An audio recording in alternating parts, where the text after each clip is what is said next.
I will now call to order the study session meeting of August 7th, 2023. Members of the public are invited to attend in-person city council meetings in council chambers on the lower level of City Hall. Public access to tonight's meeting is also available on the city's YouTube channel online and by telephone using the call-in numbers posted on the meeting agenda. Joanna, will you call the roll, please? Mayor Leidy, Here. Mayor Pro Tem Lukman Haramasa, Councilmember Long, Here. Councilmember Hadamio, Here. Councilmember Kondo, Here. Councilmember Burns, Here. Councilmember Goff, Here. Councilmember Brown, Here. Councilmember Walker. Here. Thank you. All right, we have two items on the agenda tonight for our study session. The first one is the 2023 compensation study results with Lori Graves with Graves Consulting. Tamara Dixon, our Director of Human Resources and our Chief Diversity Officer, is here. Hi, Tamara. Hi, good evening, Mayor, Council. Last year, we partnered with a brand-new compensation consulting firm, Graves Consulting, as we embarked on a full-scale compensation market analysis. The city invited Graves Consulting back this year, and tonight we have President Lori Graves here to review with council the results of the 2023 compensation study. So happy to introduce to some and present to the rest of you, Lori Graves. Thank you. Hi, Lori. Good evening. Thank you for allowing me to be here in your session this evening. I appreciate that, and I appreciate the continued opportunity to work with the city as well. We appreciate that, and we, as Tamara mentioned, we did come in and do a market update this year. We essentially went through much of the same process that we went through last year because we like to make sure that we're really looking at everything foundationally each year, because we're not always fully engaged throughout the year, and we know that things change, so we want to come back in and make sure that everything is as we left it and that we understand what's happening in the marketplace currently. So I have a fairly short presentation this evening to go through, and really what we're going to cover is we're going to talk kind of high level about the intent and the scope of the project and a little bit of the process so that you can see what it means when we say we're doing a comp study or a market update, and then we'll share results and have plenty of time to answer questions as we go. Assuming I hit the right arrow on the clicker. Oh, there we go.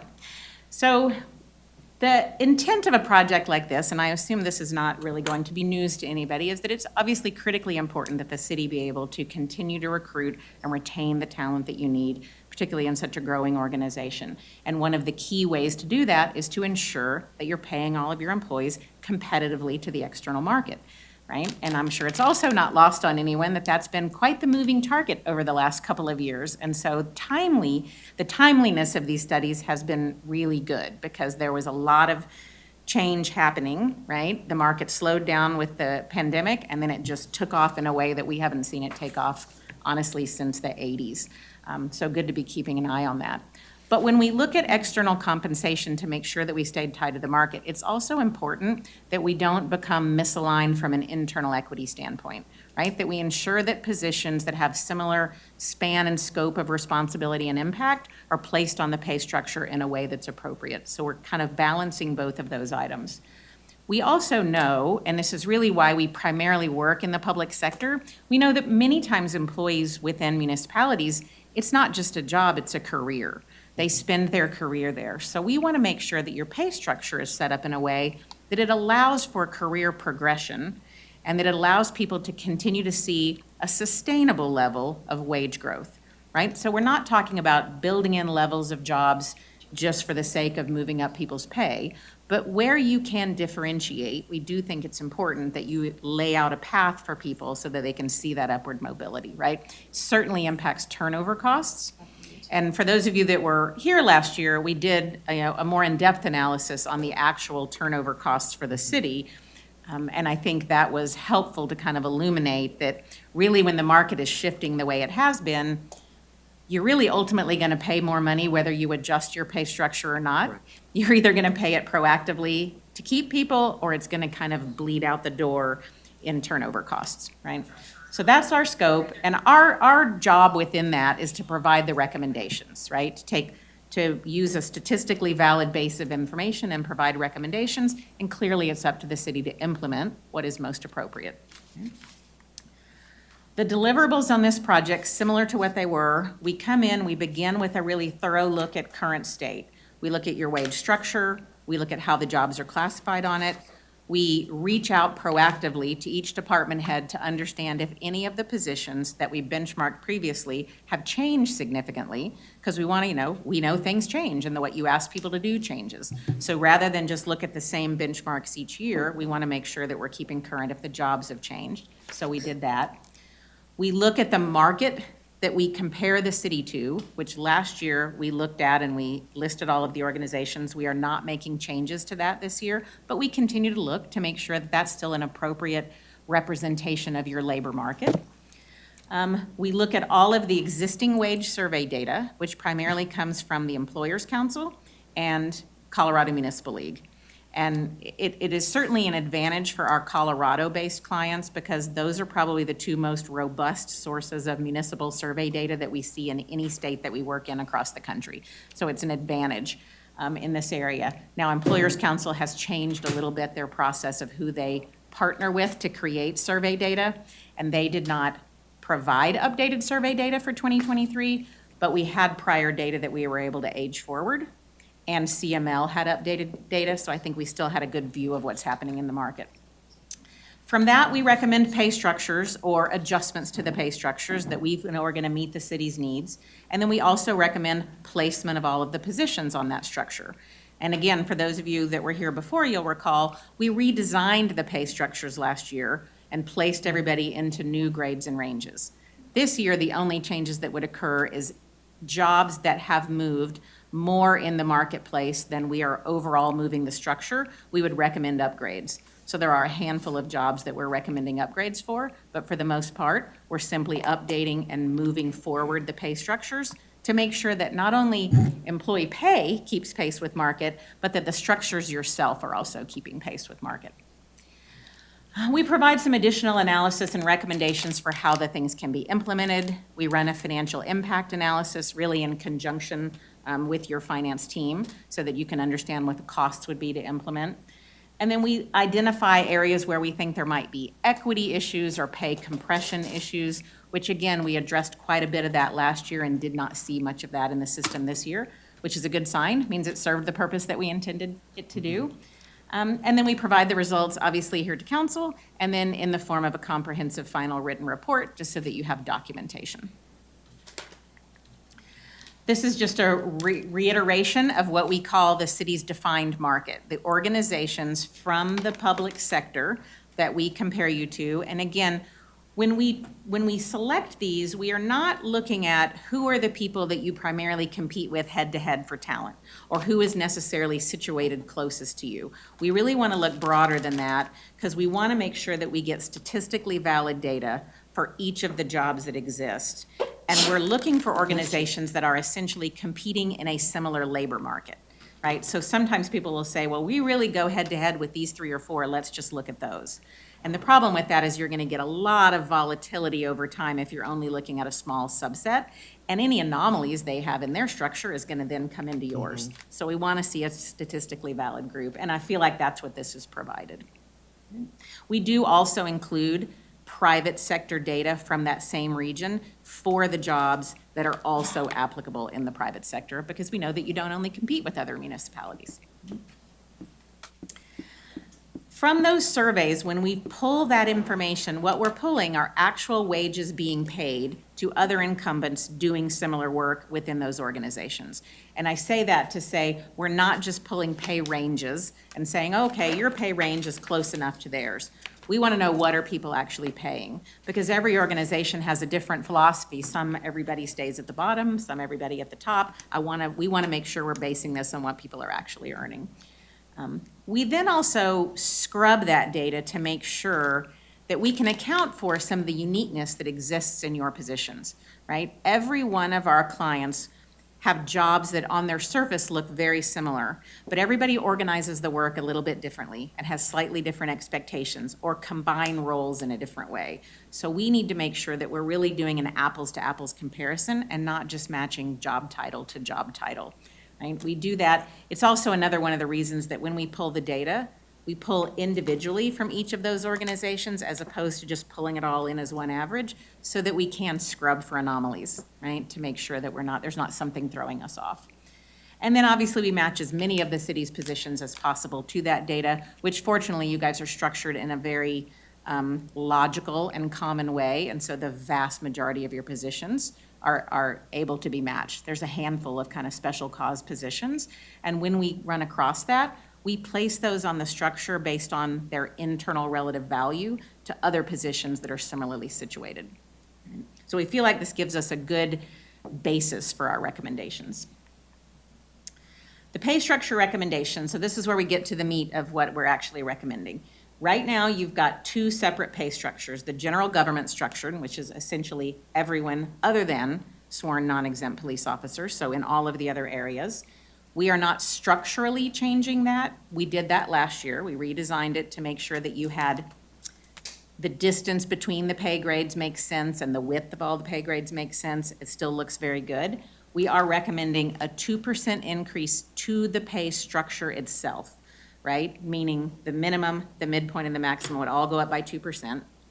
And in order to keep each of the employees in those jobs at the same place in the range they're currently at, they would see also a 2% increase to pay. That's what I would call the market adjustment, right? We're really addressing a couple of things. We're going to address market and merit. Market is what adjusts the structure to keep pace with the labor market. Merit are the pay increases that move people through the pay range over time, right? So we're seeing about a 2% increase to the general government. On the police sworn non-exempt, so the general government is what we call an open range plan. It has a minimum, a midpoint, and a maximum, but pay might be anywhere in that range. Sworn non-exempt police officers and sergeants are on a step plan. Similarly, it has a minimum and a maximum, but what it also has are predefined steps along the way. So essentially that merit increase that applies on your general government structure, it's really predetermined on a step plan, right? They know how much each step is going to be worth. And those ranges also tend to be narrower, a little more compressed, a little quicker bottom to top, because that's just what's happening in that labor market, right? So on that, for the police step plan, structurally, we're not changing it. We are recommending a 5% increase to the structure, which doesn't mean we're adding another step. It means each step that's already defined would go up 5%, right, from where it was before. The other thing that we included this year is that knowing that you have detectives on your force and they are not necessarily in a separate pay grade or pay range, there is normally additional compensation that goes along with the skill set required to do detective work. So what we're recommending is adding a 5% pay differential. So they would stay on the same step plan as an officer, but they would have an additional 5% differential added to the pay for that detective portion of the duties and the skill set. And that would be something that is applicable when they're doing that work. If you have people, sometimes organizations, oh, sorry, my watch is talking to me randomly. Sometimes people will move in and out of those positions or it will rotate. That may or may not be the way it happens here, but adding it as a differential makes it easier to understand what piece of it is applied to the detective work and what might go away if they were to go back into a typical officer scope of duties. Okay? So these are the market adjustments that we're recommending to the pay structures. And again, these are what I would consider pretty reasonable, pretty much what we see across our book of business for municipalities that have kept pace. And with the significant changes we made last year, you certainly fall into that category, right? This is a graph that from where you're sitting is probably difficult to see. It might be easier on the screens in front of you because it's a bit of an eye chart here. What we're graphing are three pieces of information: the current midpoint of your pay ranges, the market average for each of the jobs that are in those pay ranges, and then the rate of your actual incumbents that are in those jobs. And big picture, what you'll see is that the market average and the midpoint are very well aligned, and that is intentional. That is the way we place positions on the structure. We want to see a market average of a job placed into a pay grade that has a midpoint around that market average, right? With the thinking being, you're going to bring people in that vary in experience and people that are brand new in a role. would come in lower in a range and be below market average, but long tenured, experienced, skilled people should be able to get not only to market average, but above it as they get into the top part of that range, right? So you see those are well aligned. At the very top, there's a bit of a gap because we've been somewhat conservative with some of those highest paying jobs. So they're at market, but they're not aggressively all the way.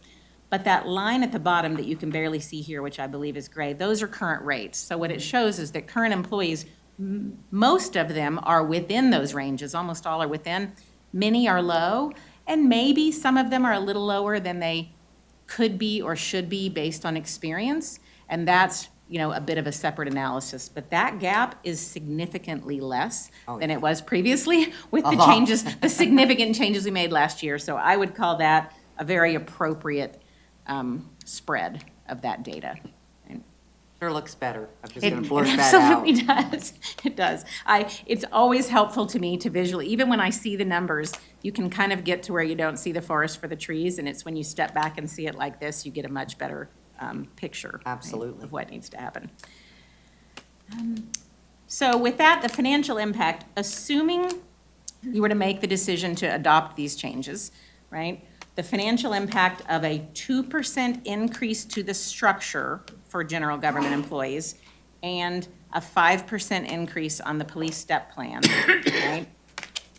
That's the market piece. The merit that we are recommending on top of that, which would only apply to general government, right? Police already has merit built into their steps, is going to be in the range of 3 to 4%, meaning that would be essentially a 5 to 6% pay increase for employees because they'd get that 2 to stay at the same place. The 3 or 4 would move them through, right? And that's really what we want to see because that is what both relieves and prevents pay compression in the future. If we don't keep people moving through their ranges, as you hire people in, they're going to begin to overtake, right, your longer service people, which has been a huge issue for a lot of our clients over the last couple of years because the market is moving so rapidly, right? So with that scenario, you can see what the estimated, this is a annualized impact and it is base pay only. So this is not a benefit loaded number, but it is fully annualized, assuming that was a full 12 months. You can see the general government, which is obviously the bulk of your employees, just under 800,000 and a little under 300,000 on the police. And again, for those of you that recall last year, both of those numbers were north of $900,000 last year. And interestingly, they were very similar numbers, even though very different numbers of employees impacted. So what you see here is that we've got, I think, everybody in a much steadier state, and this is a distribution that I would expect to see, right, as far as the number of people. So assuming that's what was forward, I know that what you have coming next is all of your budget presentations department by department, but so those would be brought forward for approval as a part of that larger package, but wanted you to be able to see what this piece of it would be. If this is approved, these would take effect the first pay period in 2024, right? So it'd be a calendar year 2024 change. And with that, this, again, bit of an eye chart up here, but I just wanted you to be able to visually see this is what the general government pay structure looks like. You see the grade number, the min, the mid, the max. Those design statistics you see out to the right, width is how wide the range is, meaning the distance from the minimum to the maximum. And what you can see is we build them narrower at the bottom, and they get wider as they go up, right? And the reason that's important is that, you know, when you widen a pay range, you both lower the minimum and you raise the maximum. And when you have entry to mid-level jobs, if you have a very wide range, you're going to have a minimum that kind of has no utility to you, right? You can't hire anybody at those rates. And you might also have a maximum that's a bit unrealistic for the work that you're asking people to do. So we tend to narrow them to make sure we can keep your higher end rate competitive without having a really high max, but then we widen as you go up. Because as you go up, these are jobs where you expect to see people spend a lot more years in that role. They need more room to be able to move up above that midpoint. So that's the way that one's laid out. And this is just the step plan for police. So what you see is instead of it being shown as midpoint, max, you see an entry and a top step. And then you see the predefined steps that go along the way. We have a total of 6 steps for officer and we have a total of 5 steps for sergeant. Again, very commonplace. When we surveyed law enforcement agencies in and around the Denver Boulder area, the average number of steps for a police officer was 6. So you're sitting right in the sweet spot. Excuse me. Generally, a little bit fewer for sergeant. If somebody has another level above that on the step plan, you would see even fewer, right? For those, really just because it becomes challenging at some point to make sure that leadership is staying above, right? The ones that are below without the top getting out of control. So that's how we guard against that. And again, keep in mind, for the detective differential, it would be in addition to whatever step they would otherwise be on.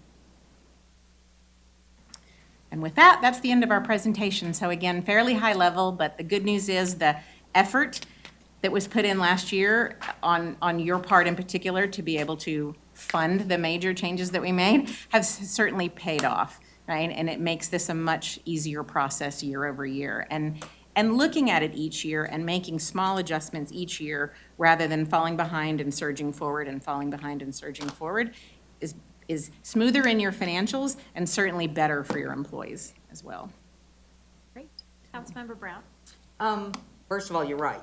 It looks so much better than it did last year. And I was pleased to see the progress, so that we're so much closer. My question to you is about the detective role. And I think it'd be beneficial to us, they follow the same steps, right? Yes. I think it would be very beneficial for us to have them broken out separately. I'm not sure how many, how many detectives we have, but I think it would help us, help us watching it. And I'm talking merely, when I say us, I'm talking about council, I know you already know, but I think especially if we're only gonna add 5% to a certain group, that it would be nice to have that pulled out so that we knew where that 5% was going to go. Sure. So in other words, to create a structure that says police officer, detective, and then sergeant, and just list each step with the 5% embedded. Absolutely. Yeah, I Easy think to that would do. be a visual, it would help me visualize better. Not a problem. And that 2% is just, I want to make sure that I understood it right. It's just to bring them up to speed, right? Like last year, we did like 5, 10, 15. Yeah, so here's how I would categorize that. Many times in what you'll hear people call that is a cost of living increase. I tend to not like to use that phrasing because we know the cost of living has gone up much more dramatically than 2%. So let's not pretend that that's cost of living. And it's not your job to pay cost of living, it's your job to pay cost of labor. Right. Which is an entirely different number. It tends to move with it, but it doesn't have the same highs and lows. And it may not be 2% next year, so Right. don't bank on it, right?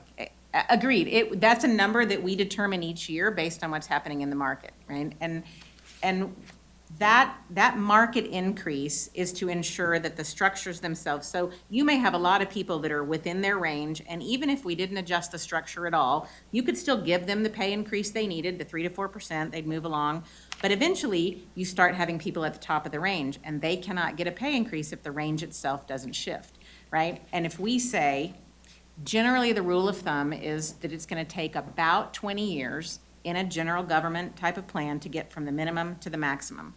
Now, if that maximum never moved, you're talking about a less than 2% pay increase every year, but that maximum needs to move to keep pace with market, as does the minimum. Otherwise, you start hiring people at midpoint, and everybody else starts topping out. So I would call that a market increase because of what's happening with the cost of labor. And my last question for you, I promise, has to do with the police department. I have a real concern, are our steps in line, and did you look at, I know you showed us the list, but I'm worried that our steps might be a little low, because it scares me for $72,000 a year that they may go out and risk their lives. But, so we compared that to similar sized cities, or all the cities that were on your list? It's a great question. So here's what we do. We pull the data from every organization that's on the list that reports to Employers Council or CML, which is 99% of them. And just like on the general government, what we ask is, what is the average wage of your police officers, knowing that it's going to be a conglomeration of some that are brand new, right? And some that have been there a long time. And we want to see that average wage come in around the middle of your steps. Again, just like in the general government, we want to peg it to what would be midpoint. So that's what we do, and we build a range around it. The only thing I would say about your structure, the only way in which it is slightly different, right, is that 7% steps are on the high end of what I generally see. But it's because you're starting at what I consider a reasonable, conservative but reasonable number, and moving people up more rapidly. Other Okay. people might choose to start a little bit higher, but they're not gonna give as big a pay increases. I think this probably helps you with retention more than the alternate does. Right. But that's the only really deviation I would say that I see. We know that in this area, you've gotta start an officer in the mid-70s, and we know they've gotta be able to get over 100,000 at the top. Just as a general rule, almost regardless of your size. If not, you're not gonna be able to compete. Bingo. Yep. Okay, I really do appreciate your presentation. Great. Comforts me to know that we finally got it in line. Yeah. And Tamara, I'm going to send you an email on something else, okay? Thank you. Anything Any else? other questions or comments?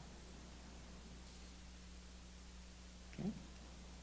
Great. Okay. Thank you. We Awesome. appreciate your Thank you time. so much. I appreciate your time. Painless. I love that. Have a great evening. I'm not sure if we want to, how this goes I away. can take but- care of it. Okay, I'll let you do that because I'll probably mess up your presentation.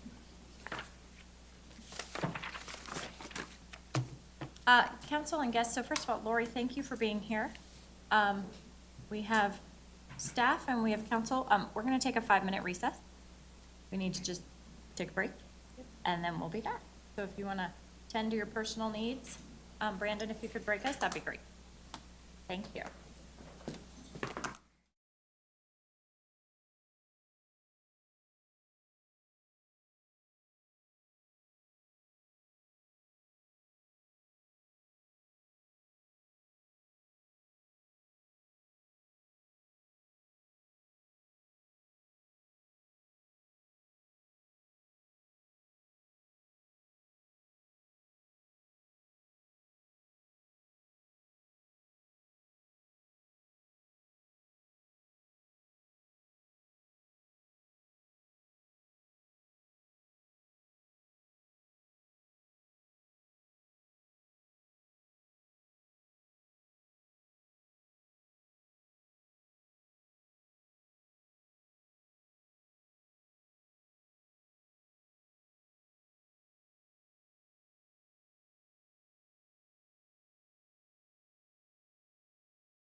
Okay, our second item tonight is the recommended 2024 city budget, the department presentation. So City Manager Guyer is here to present this item. Mayor, before Yes. we start the budget conversations, can I just go over a couple things? Absolutely. Okay, thank you so very much. So what I want to do is, for the people that are new here, first of all, I want all of council to take a deep breath, because this is just such an intense, and it can get intense if we're not paying attention, or if we take things the wrong way. So I just want everybody to take a breath before Heather starts. And then I wanted to go over the house rules. Is that, you're okay with that? Just give me a minute, okay? The house rules were part of resolution 20-114. Okay, and everybody received an email, but I don't think, I'm not sure, Councilmember Condo, were you here when this email came out with house rules, or is this back to? Everyone should have. Everybody should have a copy. It was Okay. included in the strategic planning notebooks. Number one, our staff. We need to treat our staff with respect. They've put a lot of work into their information, so we want to make sure that we give them the respect that they deserve, okay? Number two is we need to maintain a professional demeanor. We want to use professional syntax and behave like professionals, okay? That means, and I'm going back to staff, so don't get upset with me, but that means treating our staff with respect so that they're comfortable coming and speaking to us. Number two is respect others on the board, on the council, pretty easy. Number three is have manners. And again, I'll pull that back to the staff. These are not our employees, these are Heather's employees and need to be treated with respect. As in all meetings, you're required to come prepared, do your homework, and try to not bother staff too much before meetings, with meetings to go over what's going to be on the agenda, right? I want you to listen with an open mind, strive to understand what's going to happen, and be willing to change your mind. Don't come in, it's really important that when we do the budgets, that we don't come in going, this is what I want, this is what I need, because we all have 9 votes. We have 9 different votes, and it has to be done by a majority. So I think it's really important that we keep our minds open. The other one was, some of these won't be for tonight, but to keep others informed, which, Jason, you did a great job wherever you are today, making sure that we all had the same question, or that we all had the information that you had given Councilmember Long. So from my perspective, I really appreciate that. I felt that that was a great communication from your part. As we're going through this, I want you to focus on the issues at hand. Focus on what we're talking about at that moment. Don't distract, don't skip ahead, don't bring topics in from other areas of the budget workbook. We want to allow everybody on the board, or I came from my board meeting before, on council to agree to disagree. If you disagree, that's fine. We can agree to disagree. There's not going to be a time that the 9 of us sit up here and go, yes, I agree with everything, right? So you're allowed to disagree. What you're not allowed to do is be unprofessional in the state that you do it. Let's see. When it's time, we'll be moving on to our next issues, and tonight the mayor will be responsible for that. And then I think it's really important that, just to take us back over the month that, the month that we were disturbed in our council duties and the tension that arose on the dais, that we keep our sense of humor.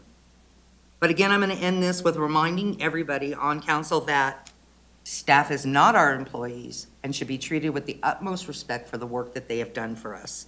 I'm going to hand this over to the mayor, and she's going to do the next portion of it. Great. Thank you very much. Thank you.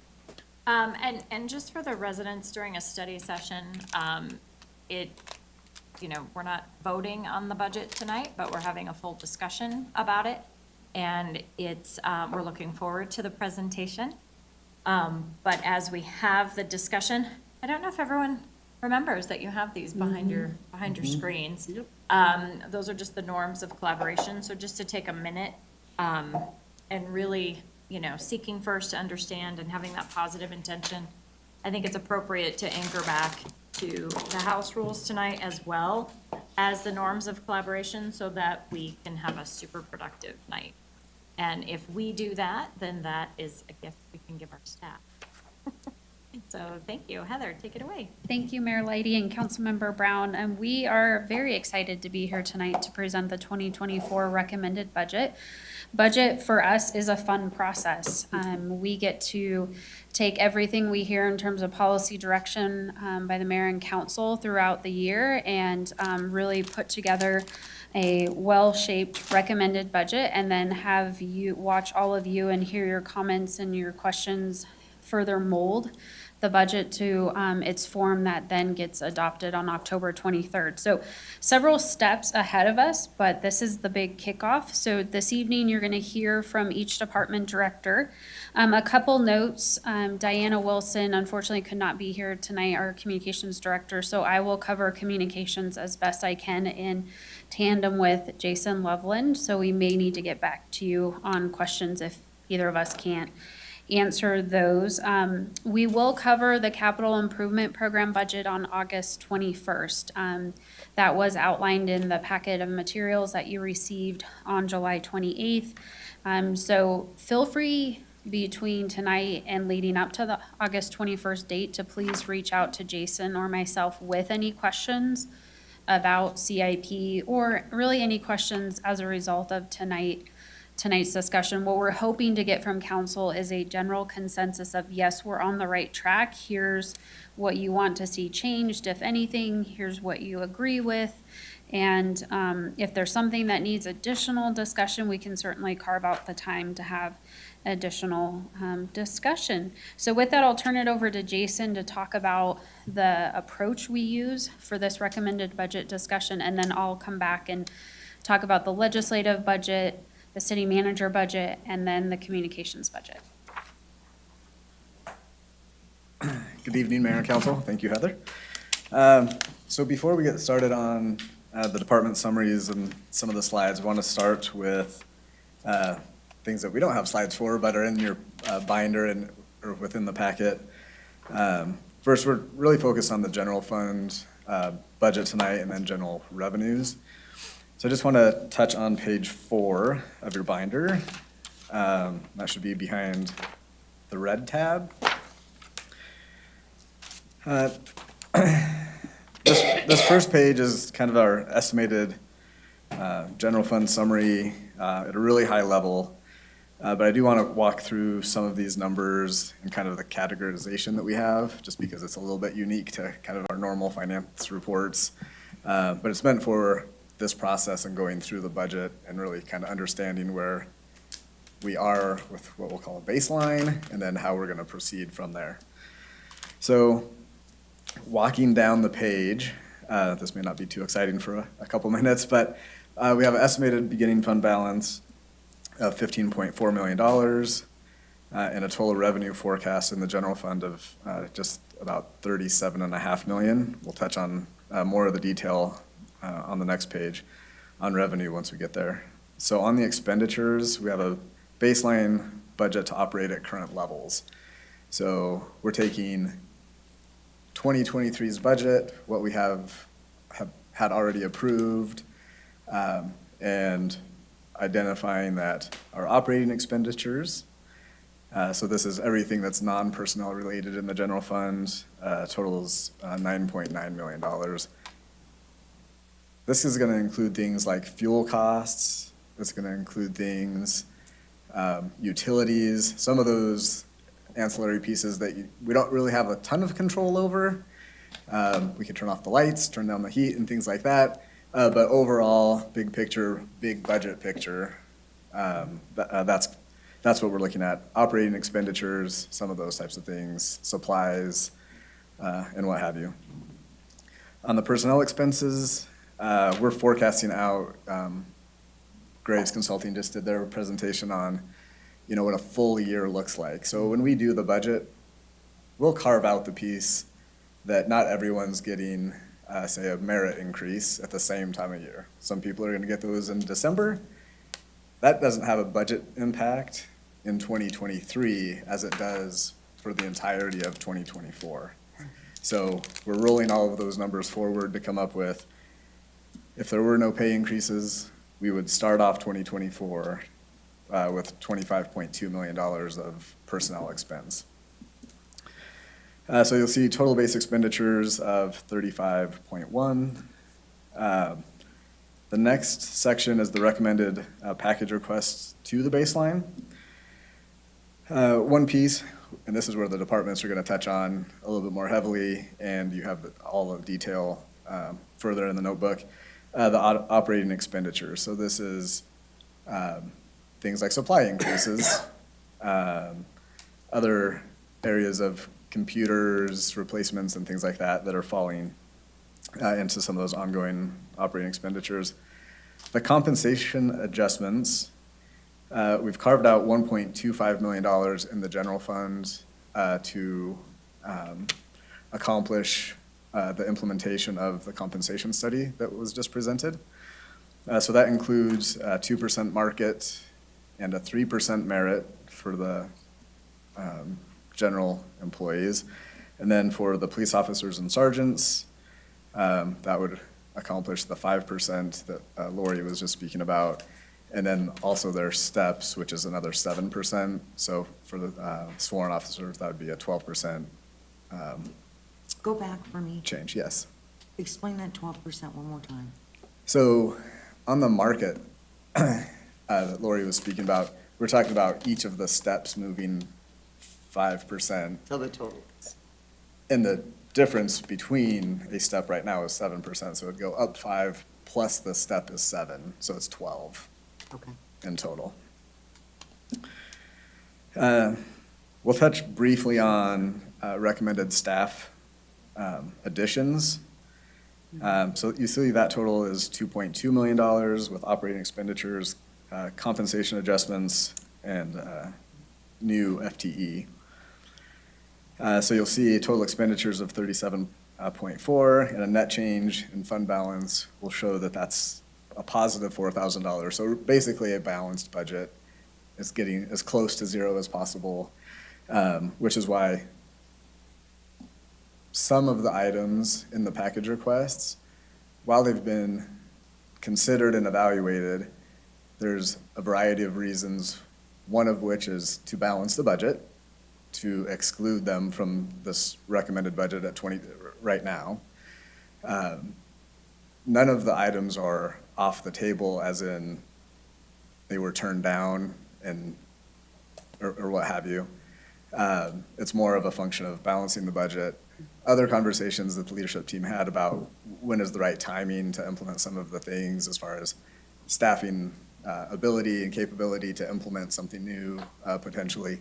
And then also to be more collaborative as an entire group to make sure that we're getting the best product to implement, which may take time beyond, January 2024. So when you see the kind of the yeses and nos as departments are going through their presentations, keep that in mind, that they're kind of everything's on the table. We have to balance the budget. And so those are the items that feel like there's more flexibility to bring on later or postpone for a period of time as there's further evaluation. So back to page 4, the recommended package requests, $700,000 for capital outlay, cars, trucks, most of that equipment. One-time projects, staff will touch on numerous one-time projects. Specifically, you'll hear from Brooke on some things in planning and development that are one-time projects. And we get down towards the bottom of an ending fund balance estimate of $14.1 million, which is roughly 37%, and then broken down into what's restricted with that 25% portion versus the unrestricted of about 4.7. Below that, on the notes, there's about $160,000 of ongoing requests that we needed to put a pause on, and then $200,000 of capital equipment that we can pause on for another year and extend their lives. So with that, can answer any questions on that page. Councilmember Kondo? Thank you, Madam Mayor. So in regards to the compensation adjustments where you show $1.25 million, but yet the Graves presentation says they're anticipating 1.085 million. How do you reconcile that delta? Yeah, sure. So on the general government, from her presentation, about 75% of that $790,000 number, I think I have it in my notes back there, is 791. general fund specific. All of the police piece will be obviously general fund. And then accounting for the fact that not all step or merit increases happen at the start of the year, they happen throughout the year.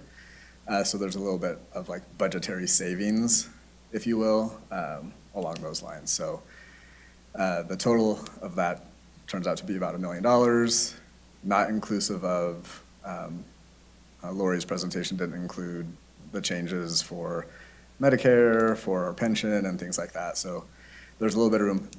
Every number on the compensation side hasn't been finalized. I believe that report came out on the 25th of July, so we still need to apply that throughout the organization. But that's how we kind of get that round general number. Okay, gotcha. And then I'm assuming you're going to walk us through page 5. Yes. So I'll reserve my other question until then. Okay, I don't see any other hands. All right. So page 5, general revenue summary. Here, this is kind of more familiar with what we see in our budget present, or our monthly financial reports and our audit reports and whatnot. But big picture, just comparing 2022 actual, the 2023 year-end forecast, that's not the 23 budget. That's what we're forecasting to end the year. So that is, in retrospect, a little bit confusing to look from one year to the next, but really showing how we're going to build off of the year-end estimate, because we're 12 months from when we first did the budget, and so things change, and for the better on the revenue side. We had budgeted in that middle column of $34.4 million, and we're expecting about 36.1. So about a 4% increase over what we had budgeted, which is a positive thing for us. So here you'll see each line, the property tax, that one's still up in a little bit of limbo as far as getting that preliminary valuation from the county on August 25th. Didn't make any headway from last week's conversation on that. So we're estimating that at 30%, you'll see. Sales tax, a 3% increase, and that's broad sales tax. There's going to be some areas, we've talked about marijuana industry, not keeping up and not keeping pace. But overall, 3% growth as we look back historically is pretty common for North Glen. Use tax, taking a small hit just off of, different developments and things like that going on within the city. And then everything else pretty flat. You'll see total taxes estimated going up 5.3%, up to $29 million total, over 27.5 for the year-end forecast. So relatively pretty conservative, especially considering that 30% is going to come from property tax as an estimate, and we'll refine that as time goes on. Again, intergovernmental revenues, it shows a 4.3% decline. That's based off of state and federal grants that we're going to receive, so there's always some fluctuation there. It's actually about 12% higher than what we had budgeted for 2023. So we're expecting some growth. There are licenses and permits, building permits, largely with development. We do have a development potentially coming on board, as you guys know, at the former Global Village property. That hasn't been accounted for. We don't count our chickens before they hatch, or is that a saying? I don't know. So we're pretty conservative there to say, hey, there's going to be some one-time development revenue. Let's see where that falls out. Charges for services, relatively flat. That's occupational fees, which are XL and Comcast payments that they pay us to be able to operate, and recreation fees. So both of those total about $1.4 million of that $3.4 million total. Fines and forfeitures, we're aware of what those are. And then the other category, we do have some miscellaneous revenue with a share back from our purchasing card share back that we receive. This is about $100,000 annually, and then our investment earnings as well. So from 2022 actual to 2024 budget, not outlined here, is about a 6% increase. So over a 2-year period, just kind of pretty standard growth of about 3% year over year as we move forward. So any questions on that page? Councilmember Condo? Thank you, Madam Mayor. So my question is in regards to property tax. You're forecasting 2024 estimated revenues of $4.5 million, which would be a 30% bump over '23. And I'm just really concerned about whether you've done any risk adjustment on that number in view of some dynamics like Proposition HH. So I wonder if you can talk to that. And also, I'm curious as to whether any risk adjustment was done for sales tax as well, given some of the dynamic changes going on with decreasing marijuana sales tax revenue and increasing online sales tax proceeds. Yeah. I know it's a double question, but I figured I'd get it all out there. Yep, no, that's great. So on the property tax, do have, a general feel for Proposition HH if it were to fall to 20% and be the cap where we're not going to get backfilled from the state. But we are expecting to receive at least 20% bump because that's what has kind of been outlined as being backfilled up to that cap. So for every 10% on that side, it's $350,000. So you could say that number drops from $4.5 million to about $4.2 million. If Proposition HH passes and we do run up against that cap. So there is some consideration. We haven't designed 2 separate budgets for that, but we are aware that that is something that could come forward over the next several months. On the sales tax side, a couple of things that's historically, as we kind of are evaluating in the middle of summer, is we're taking a look at what's going on economically within Northglenn. And right now, I think sales and use tax is up about 5.5%, somewhere between 5 and 6%. So positive trends. We have budgeted growth in 2023 of 3%.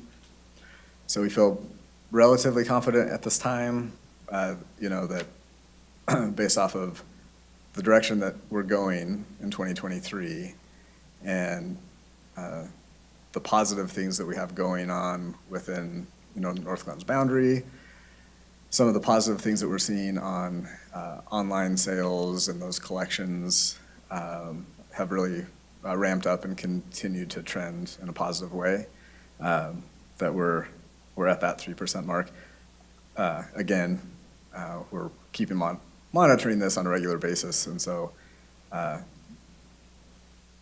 while we haven't pulled money out to say, hey, if it's 0% growth, well, if it's 0% growth, we know that we're short about $400,000 there. So we are aware of, those fluctuations and that could occur, so.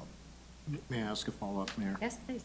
So if you're saying that at least for property tax proceeds, that maybe we ought to consider, instead of being 4.5, it could be 4.2 million. Should we then, as we deliberate here, think about, maybe we need to figure out how to save 300,000, just in case? That 4.2 is more of the likely outcome? Is that what you would recommend that we do? I think that having that in the back of our minds as a possibility that we may need to do that is helpful. I don't know that we've done that historically to go through and identify places to make changes, But that is definitely for the council to decide on your Because, thoughts. Obviously, I'm trying to anticipate, nobody has a crystal ball or the magic 8 ball. But I definitely want to make sure that as we deliberate, we do so in a way that is purposeful and in some ways conservative, just in case indeed Proposition HH passes and all of a sudden we're in the whole 300K. You know, we need to be able to be thoughtful and anticipate that. So to follow up, I guess I'm wondering, if you maybe restate it, 'cause I may have missed it. How, like, because this is presented as a recommended budget that's balanced and ready to go. So if you haven't already done that, made that adjustment, is there a reason? Like, I hear that we have a council member that's thinking, hey, this is something we should be alerted to. My question is, did staff have that conversation, and how come it's not? So we have had that discussion and are aware. But I guess twofold on that. I think that we're maybe being conservative on both fronts of conservative on the front that we're not speculating on future businesses opening and development happening. So we're excluding that completely. And then on the Prop HH side, we're not speculating that it does pass and what the impact will be. So from my perspective, I feel like we have almost both things covered as far as we're not forecasting any assumption about new revenue from development, but also not speculating the what if this does not happen. So. Councilmember Long? Just a follow-up to Councilman Condo on the property tax. I share your response. It's, I think, a good one. I'm looking to the fund balance. We're dropping it to 37%. How low can we go on that? Is that 30%? Is that our 25% is. 25%? Is yes. as low as we can go on? Yes. Okay, well, I'm looking at your drop, excuse me, you're dropping 1.3 million in fund balance, and I see that it's going to operations to bolster them, along with your fingers crossed on 30% property tax increase, which may in fact drop to 20%, something like that in a worst-case scenario. So I'm just wondering, as a senior leadership staff in finance, if you've looked at the possibility of potentially dropping the fund balance even more than the 1.3 million you're showing right now. Just as a rhetorical question as to a what-if possibility, thinking out of the box here a little bit.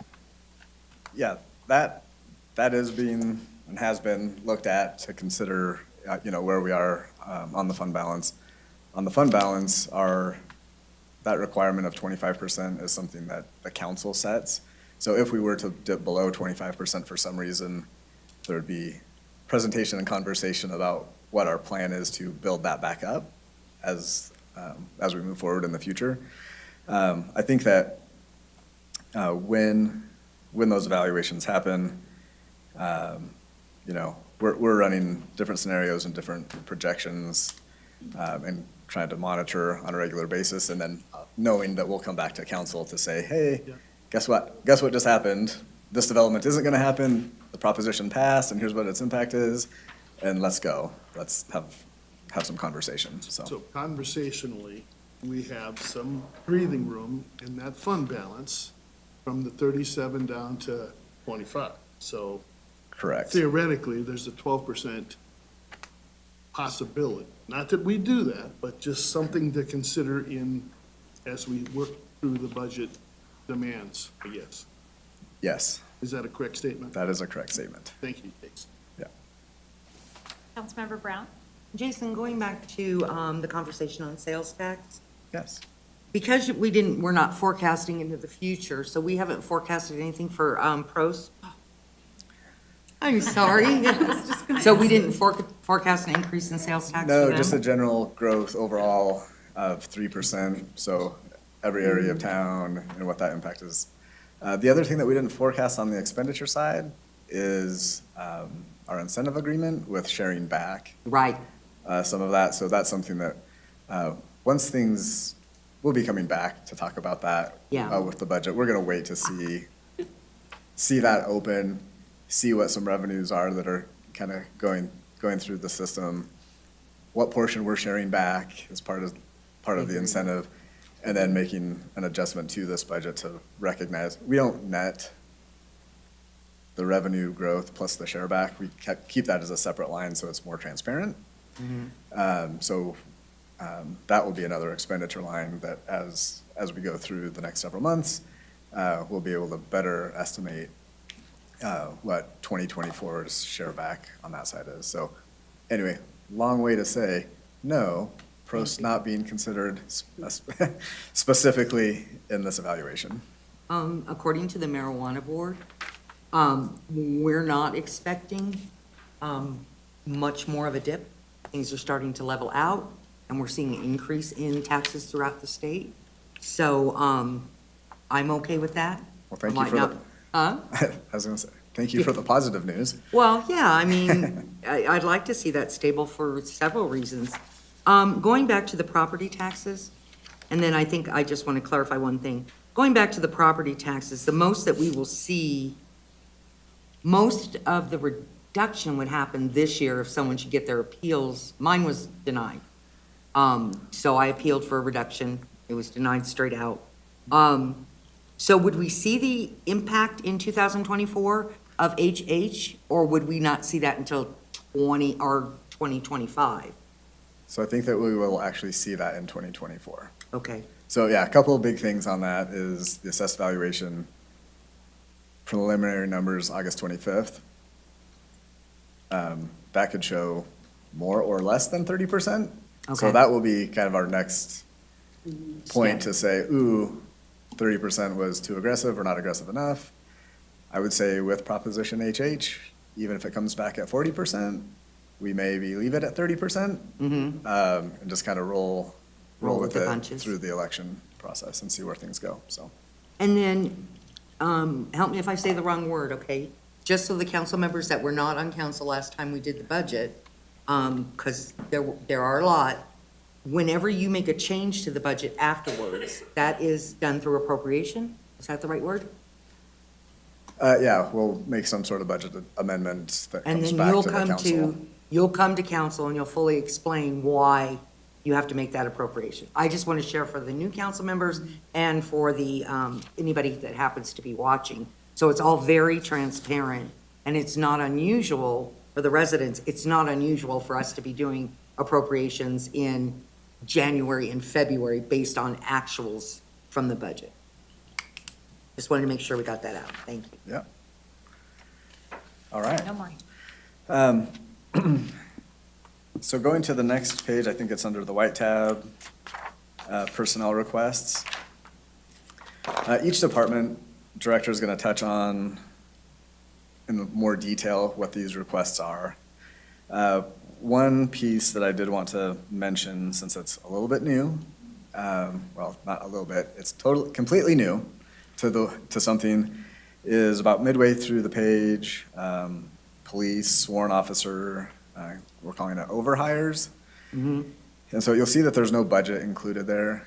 One of the strategies that we're, I'm going to say the piloting, if you will, is to take a look at the idea of doing overhires for officers. And the thought process behind that is, one, let's get completely fully staffed, which is a challenge, as we all know, in the first place. But when they're doing their recruitment, let's say that there's 4 vacancies and they go do the recruitment, we're looking to authorize the recruitment of 9, because by the time they get through the process, there's a chance that they'll incur some turnover. Some of the recruits may not make it all the way through the process, and so forth. So the idea of 5 FTE kind of as an overhire almost comes into a similar approach of if we were to reduce the expenditure budget by vacancy savings, which some years we have done. We don't do that on a regular basis. This is something that probably is not like a long-term solution once staffing, is developed and we have folks on staff. I actually don't know the numbers off the top of my head, so I'm going to say we have 60 officers, let's recruit for 65. We're going to have some vacancies in the department, but that should help, is the idea, help offset some of those vacancies by being able to, if you will, overhire the specific budgeted allotted FTE. So new concept, bringing forward, and happy to answer questions about that. Or we can circle back to that later on in the meeting or at the August 21st meeting. But that's one thing that I wanted to put out there regarding that. The other positions are pretty standard and will be discussed by the department heads. So. Councilmember Brown? Hi. How you doing? It's my last one I get to beat you up on. And since I like to memorize every detail of it, I have a question for you, but I think it might be more for Heather. When we hired Dun & Berry to come out and do the overview of the police department, and they told us, how many police officers we needed, and they helped us, I believe, with the STEP program, right? The staffing plan. The staffing plan. Are we looking at bringing somebody back in to do that? Because so much has changed with the criminal element in the city of North Glen, that I'm wondering if they don't need to come back and make sure that we are actually on the right path, getting enough officers. Not at this point in time. What I will say is part of the approach with the 5 overhire officers that the chief requested, that's in alignment with the current staffing plan. So when you look at the staffing table, I can't remember which tab it's behind, I forgot the color. You'll see in out years that there's 5 additional sworn officers broken up over through 2026, I believe. Okay. And so what we've done strategically is taken that 5, put it into an overhire category. So we're hoping that, if we can get fully staffed, fill 5 overhire positions, that moves up that staffing plan. If I could, in a perfect world, if I had the revenue, we had the revenue in out years to cover going ahead and just hiring 5 additional officers, we'd be recommending that, but that's why we're recommending the overhire approach, because we know there's gonna be vacancies, so we can use a salary savings, and it nets itself out. So, but the 5 additional officers, so what we will need to do though is, and Chief and I haven't talked about this, but we'll talk about it, is figure out probably come 2025 budget, talk about updating that staffing plan based on, and whether or not it's a Barry Dunn exercise or it's an internal exercise, will be due for updating that plan. We updated the staffing plan in 2018 and then updated it again in, with the Barry Dunn exercise. And so we're kind of on a 3 to 5 year review of the staffing plan. I totally like the hiring over, because we all know it doesn't always work out. We can put 6 people in the academy and we might get 1 out on the other end. Okay. I guess I can save my other questions for when Chief comes up here and I'll grill him a little bit. Okay. You love it, you know it. All right. Well, if there's nothing else. There is one more. Oh. Councilmember Condor? Thank you, Madam Mayor. And on that topic, actually, I'm curious, what is our, maybe I'm going to be dogpiling on Councilmember Brown's question, but what is our retention rate right now on our sworn officers? Is it around 95% or?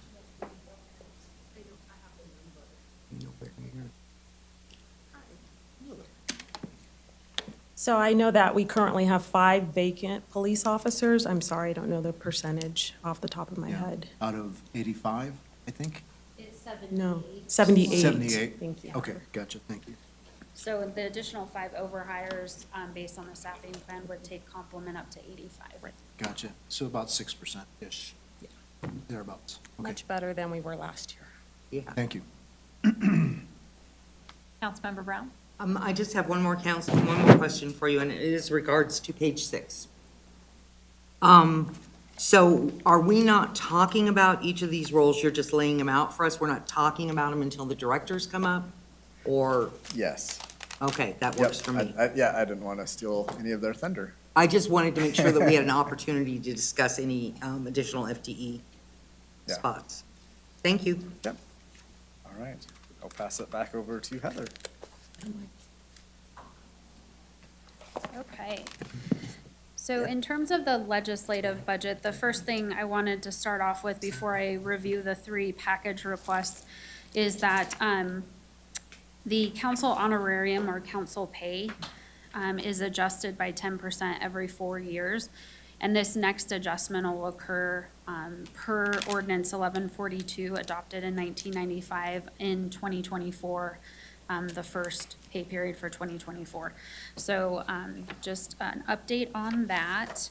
In terms of the 3 package requests, the first 2, numbers 1 and 2, are related to adjustments staff's recommending based on budget to actuals. What that means is every time we go through the budget process, we look at what's actually spent compared to what's been budgeted during that fiscal year and recommend adjustments accordingly. So the $30,000 communications request is based on actuals being higher in terms of that line item, particularly in 2022. We were pretty steady in terms of 2020 and 2021 actuals, but we're quite a bit higher in 2022. So we're recommending that that line item be increased to accommodate increased costs that we see, as you see in the package request detail, from an increased number of mailings. I would say this is really the result of increased engagement with the community, which we've seen great results from in terms of ward-specific mailings as well as citywide mailings. So when you think about a ward-specific mailing, that on average costs about $2,000. A citywide mailing on average costs about $7,000. So those are the types of expenses that we're seeing. When we talk about neighborhood night events, those costs are split between legislative budget and communications budget. So that's where this line item is absorbing and seeing that increase from an events perspective. So that's where that is being recommended. On the supply side, we're also recommending an increase. So the number 2 up there by $10,000, we're recommending that based on budget to actuals as well. And this is where we have, we provide support for dinner for meetings, for meeting snacks, for supplies, council apparel, and other items that may come up throughout the year. So really look at both of these line items as we've held steady historically. Council has expressed a desire to do more, so we need to make the adjustment to the line items in the budget to do that. Any questions on either of those? Councilmember Kondo? Thank you, Madam Mayor. So in regards to communications, and I know that in our last Finance Committee meeting, we were having a conversation about that, especially the mailers. If I recall, every time we do a North Glen Night ward meeting, it's about $750 to do with all the printing and the mailing and stuff like that. And I just sit there and I think about it, because it's like the last time we did our ward meeting, I think we only had about 25 people. And I'm just, it's a little bit of a head scratcher. It's like, are we getting a good return on investment on that? Is that a good use of our money?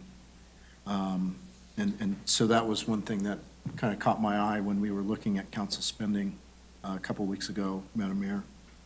And then I know the other thing that we talked about is the whole thing about apparel, which we're all wearing tonight, which is very nice. But perhaps maybe we need to have some rules in place so that there's a limit or a dollar value so that we're not going too overboard, so to speak. You know, we're being judicious, if is probably the right word I would like to use, judicious with the taxpayer money. So that's why I'm thinking, I'm sitting here and I'm looking at those $2 figures, the 30K and the 10K, and I'm just wondering, is there a way that we could set an example as leaders here on the dais to figure out how to be more thrifty and judicious with our spending? I do have a suggestion for you. Councilmember Brown? It's my turn. I have a suggestion for you, Councilmember Condo. In the past, the city did not pay for city apparel. So my thought, when I talked to the mayor previously, I wanted to have a conversation about it. I think that it would be a sign of we're trying to save money if we went back to the days where the council members paid for their own attire, I think there would be less overspend on it. So I think that it's very valuable that you brought this up at this time. Either, because I don't, personally, the city shouldn't be paying for our clothes. I should pay for my clothes. I'm just speaking for myself. So I would like to see it go back to previous years, which is, we're going back quite a bit of time, about 6 years, maybe even longer, where council people were required to purchase their own clothing materials. If we don't do that, I agree with you, Councilmember Condo, that we should put a budget, because I don't think that, I think $1,000 is way too much to spend on city clothes. And we're just talking council, okay? I lean more towards council purchasing their own stuff. I honestly I took all my shirts from the free bin. I never bought shirts. Can I add something really fast? Yeah. So the Finance Committee is looking at drafting an apparel policy, Okay, and so that's coming forward.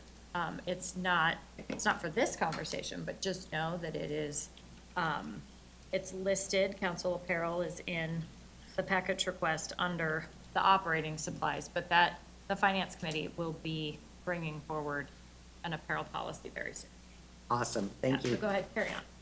I think that was my only one. I was speaking to Councilmember Condo's comment regarding the apparel, but I feel like I've got something else too. So if I think of it, maybe one comment, and then I'm going to stop for this one. It would have been very beneficial for a visual if we could have seen what we budgeted last year along with these numbers, because right now, when I look at it, I'm assuming we're flat on the numbers where it doesn't say one time, where it's listed as reoccurring. Is that the correct assumption?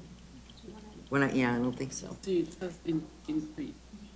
Yeah, but I just think that increase the frequency of ward meetings. So increase the budget. So it is marked under the analysis, but, like, we're looking at, I might be jumping ahead. One that, it says it's increased by 30,000, but it's only budgeted, it's only on here for 30,000. Does that mean we didn't spend? I'm having a hard time. It kind of seems like we've tweaked the format again. No? Yeah, same format. So on the spending categories, these are the 2023 budgets. Okay, And then this line here that says 2024 recommended is the addition of what was recommended. So we didn't break those out into separate categories yet. We just left it alone so you could say, okay, there's $90,000 of requests being recommended, and they're just being plugged in there for right now. thank you for taking the time to explain that to me. I don't know why I let myself get so confused. Okay. No, it's real. I had to say. Councilmember Burns? Thanks, Madam Mayor. Just to, again, build off of Councilmember Condo's comments on communications and like sending out mailers and these print pieces, another potential way to sort of reel in this sort of print budget as well as environmental impact of all of the mailers that we send out is through an increased strategic plan of emailing people as well. And maybe, I know there's a line item under the communications as well for texting, so maybe we can discuss that there. But I do think that is like a potential way to maybe offset some of those costs. And also on council member clothing, maybe we could also find some more diverse options like maternity clothes for people to buy. Since I've been limited to hats. I was gonna say you get a hat. But you look good. Thanks. I have a question. So I'm looking at these three items, and I agree with what a few council members have mentioned as far as the cost of communication. I think we might, an additional 30,000. So back to Councilmember Brown's question, what did we spend in 2023 for city council communication? I don't have 2020, well, let's see here. For 2023, you're at 45% of that line item through June for communication. In 2022, the budget was $17,085 and $45,335 was spent. So, You want me to read those numbers again? no, I was hoping, what did we budget in 2023 for city council communication? I mean, I It's hear that this- in It's this number right here in terms of, the 30. so we got, Jason, do you know that off the top of your head? Supplies and- We'll get that number for you. Sorry, I don't have it off the top Okay, of so my head. what I did write down though is you said in 2022, we budgeted we budgeted 17. For communication, $17,085. That's an interesting budget number. 17,085 was what we budgeted, okay. And then we actually spent though 45. 45,000. So that led you to think that we needed to increase it by 30. Correct. Okay. And then as far as what we picked, if we chose it, but what we budgeted last year, we don't know, but you're saying we're. No, that was last year. Those were last year numbers. For this year, we're at, Sorry. council has spent 45% of your budget, and that's what he's pulling up for 2023. We've already spent 45% of it, Yes.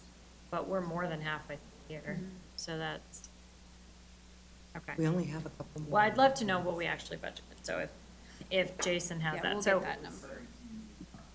We did 1785 this year. Yeah. Again, but we've only spent less than half of that this year? That's not right. We I wouldn't think we need must have 30,000 if combined that was the line items. case. My guess is you probably combined So communications and very supplies. specifically on the communications line item budget, which is the postage and things like that, the budget is $17,085 in 2023. Through June, council has spent $7,000 of the 17,000. Right. Which is why Heather's saying 45, have spent 45% of the Right. budget. Okay, So this is my question. yes. Basically, we overspent, I don't know how, in 2022 by $30,000, but in 2023, we're on track to spend 17. So why would we ask for 30 more? Based on that budget to actual trend, we could reduce this amount. Council has the ability, if you say, Yeah. you know what, that doesn't sit well with us, we want to reduce it, we can reduce the 30. And then we've got to make sure that as things come up throughout the year, if we're trending that you will be in a position to spend more than budgeted, I have to be able to tell you that, or that comes through the finance committee. So I do have a huge question. I mean, maybe it's a separate conversation, but how did we overshoot it in 2022? What exactly did we buy that was so different that year than we're doing this year? Well, I can look at that line item detail and provide all of you that information. I but would do not love to know that that, off the because, top of my head. I mean, if I'm looking at it, I feel like we can drop that considerably if those are the actual numbers on that. And then to be able to see, was it postcards? Were there more things we were advertising? Did we send some postcards twice? Like how It's how a did? combination of it, I believe. Can't answer it off the top of your head, but I Okay. know it was a combination of, let's do a mailer on this. I know we Okay. had a mailer for a council vacancy. So all of Okay. those situations play into it. We out of would have that. had that for this year too. That's why Yes, I'm yeah. so curious about that. So to see Well- that comparison, I mean, that, I would love that. Can we take a deeper dive into that, and then we can come back to Absolutely. council with a recommendation on the 21st to say, hey, take Perfect. this number? I appreciate Okay. that. And so as I mentioned, Finance Committee is already discussing the council apparel. I have said this before, and not everyone agrees with me, staff included.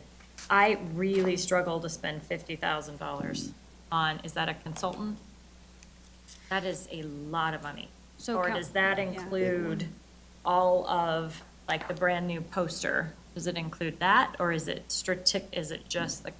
That is a conservative number of what the market, of what, if I did an RFP, of what we would pay to bring a consultant in.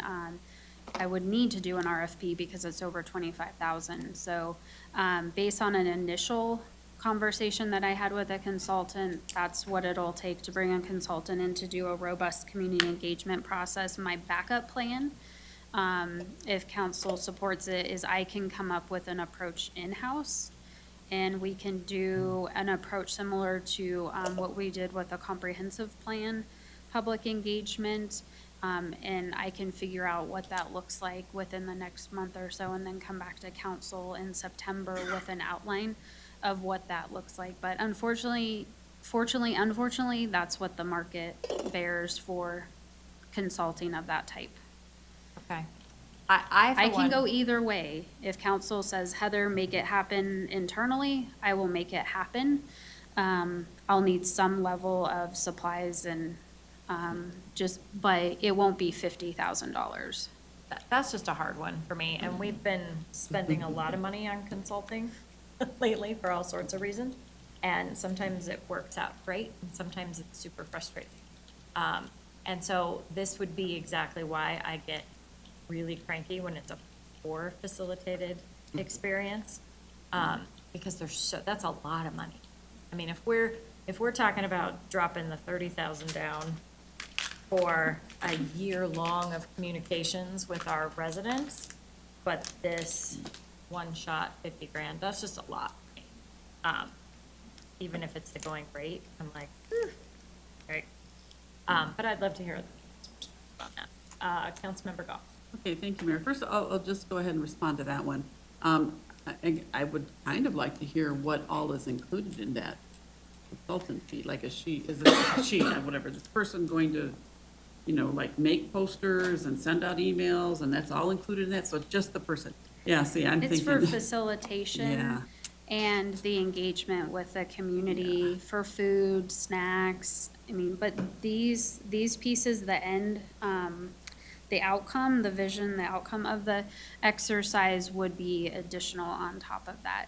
So, like I said, I'm more than happy to come up with an approach internally to use the talent that we have on staff, as long as council would be comfortable with staff being part of that facilitation process, and we can figure out what roles look like and how to tackle it. We did it, I think did it very successfully, Brooke, with the comprehensive plan. But I will need to adjust workload and make sure that we have the space to do it well. All right, so that was just to do with that, but in terms of the council communications and the operating supplies, I think there would be ways to cut down on that cost. And I think we need to maybe have a serious conversation about how many ward meetings per year and what all is involved in that. Because when I was coming on board, there wasn't really like, a set number. And I think at that time, we kind of talked about doing one a quarter. Now it's like one, and now it's 3 a year, and then there's food trucks at some of these. So I think there's ways we could. Yeah, neighborhood nights was the addition. Yeah. So that's a piece of where you see that. And then I think that's a big, so we haven't done ours, so I have no idea, like, what the turnout will be. Thursday. Yes, right, Thursday. Pray that it won't rain. As it has. And that's, Councilmember Long. Thank you, Matt. As I look at this, now that I understand that this is really the city council's budget, when you say legislative, and you're looking at the increases here, the 90,000, I'm looking at what was spent this last year. I would like to know, quite honestly, the breakouts of where this $411,000 was spent on purchase service. I mean, I'd like to see what those are. And when it comes to training, again, I'm a newbie, so I didn't know what kind of training you all had, but I would very much like to see what that one is about. And as well, I got a head scratch when I look at grants. We're spending on grants to write grants, or, I understand what a contingency is, but how do we have an expense for grant? Is that grant writing, So or the, what is that? no, the $50,000 contingency that council sets aside would, so you take that out of that number. And then grants would be grants and sponsorships for the outside agency funding program. Oh, other folks? Yeah. Oh, I gotcha, okay. So we're giving the grants out? Yes. Gotcha, okay, I understand. Yes, we don't pay for grant No. writers. Is that currently. acceptable then, if I can maybe have a look at those, what we spent before? I mean, $411,000 on purchase service. Yes, we can bring that back. Is that available online? It's In that- financial packets. Okay. All of council expenditures. Is that coming up? So all of the council expenditures are broken down in the monthly financial packet. So you do have access to that information, but we can make it more readily accessible by the next study session for council to look at. Thank you. Mhm. Thank you. Councilmember Brown? First of all, I want to talk about the strategic plan. I think that it's bigger than the one that we did, the communication, was it you said that we did in-house? Which one was that? Comprehensive plan. Comprehensive. I think this strategic plan is a little bit bigger, I mean, a lot bigger than that, because it's in our, isn't it in our city charter every 5 years? Or is that just what we've always done is every 5 years? I think you've always done every 5 years. That charter's not ringing a bell. I think that it's really huge, because I've been through it a couple times, and it's very confusing and intense to me. And we've done a couple retreats before we did the strategic plan. And, you know, there are, as our directors will tell us, there's this that needs to be done over here, and this that needs to be done over here, and then we help to line it all up together at the end, right? But I am leaning more towards hiring a consultant, even though it's $50,000. And my reason is that I think it would take up way too much of staff's time to do it internally. And it is such a huge project I mean, it's what we give the community as what we're going to do in the next 5 years and where our money's going. And I just think that it's one of the ones that we should stay with a consultant, but I'll go with with my peers. I do have a question for you. I agree with everybody on the communications. We've got to find a better way to take that down. And I know you told me what supplies were. Explain it to me again. Sure. This line item supports dinner, meetings, meeting snacks, meeting supplies, council apparel, and a variety of other items. Okay, so, the mayor said the new apparel policy will be coming through finance, so we should be able to make some adjustments to that, right? Correct. Yeah. I agree with, Councilmember Condo that we really need to tighten our belt in the areas that we can tighten them. And probably, I think setting a good example is tightening our budget here on council. But I do think that, my humble opinion, that we need to have this strategic plan outsourced to give us a better direction. And I think that staff would be, no offense, because I know that stand up and tell me they can do it, but I think that it would be a huge load on staff. That's just my opinion. If I may, Mayor. Can I just Yeah, respond to that sure. really quickly? Because Councilmember Brown, I agree with you. I think that because we're doing a brand-new one, starting over, that is a much deeper dive. Mm-hmm. I just need it to not be someone who annoys. Oh, God, please. Oh, I won't be here for that. So if we can get a I'll give you high-quality one. names. So if we need to increase the budget, so that, To get a high quality. to one. get high quality, that makes sense. But what was your A response? piece of the vision, a really important piece of the vision for strategic planning this year, different than 2019, was, and is the resident engagement portion. The one consultant that I spoke to, and I would highly advise council to do this, is to create resident engagement opportunities, not just through a meeting environment, or call it focus groups, maybe multiple opportunities, online platform, but to do that in advance of council coming up with what it is that you believe is important, so that way resident input is informing council decision-making. That's a piece that we didn't do that flow with based on the last 2019 process, but we were in a different place and stage. Not only as a city, we really elevated what I consider was a work plan to a strategic plan in 2019.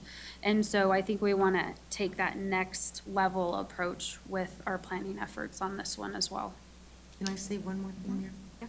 I think that the group that helped us out with the rec center, they did a fantastic job getting public, communication out there. Weren't they the one, I really liked the guy with the dots, and he was out at all of our Is that events, and Jay Jay. Rankin with MIG. He did such a good job getting public engagement, because we don't get a lot of people. I mean, we had our best ward meeting, wasn't even a ward meeting, it was the Groove and Go that we had our most people show up at. We run about 20, 25, but that group really got some great information for us to build off of. So I would like to see, and I'm with the mayor, I want to make sure that we have somebody really good and engaging and everything. And for public, comment and things like that, I really like the way that they did it. That's all I'm going to say. Thank you for that feedback. Mayor Pro Tem? Thank you, Madam Mayor. My microphone's all the way over there. I'm going to move closer.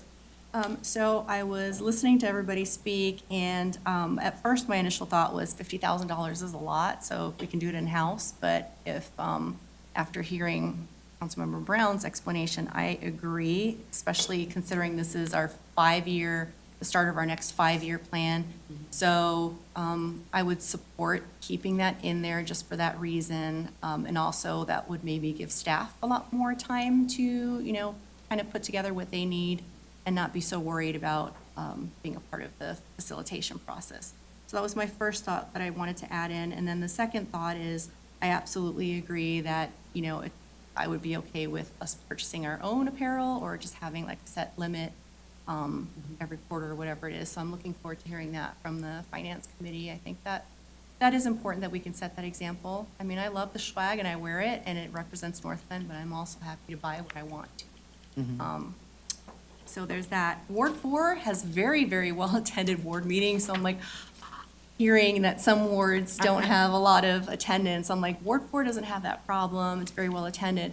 But with that being said, I think it's worthy for us to look at, it may be just being neighborhood nights, maybe that's the one big one and one small one, or something like that, if that can help, cut some, but I love the ward meetings, and I love that connection.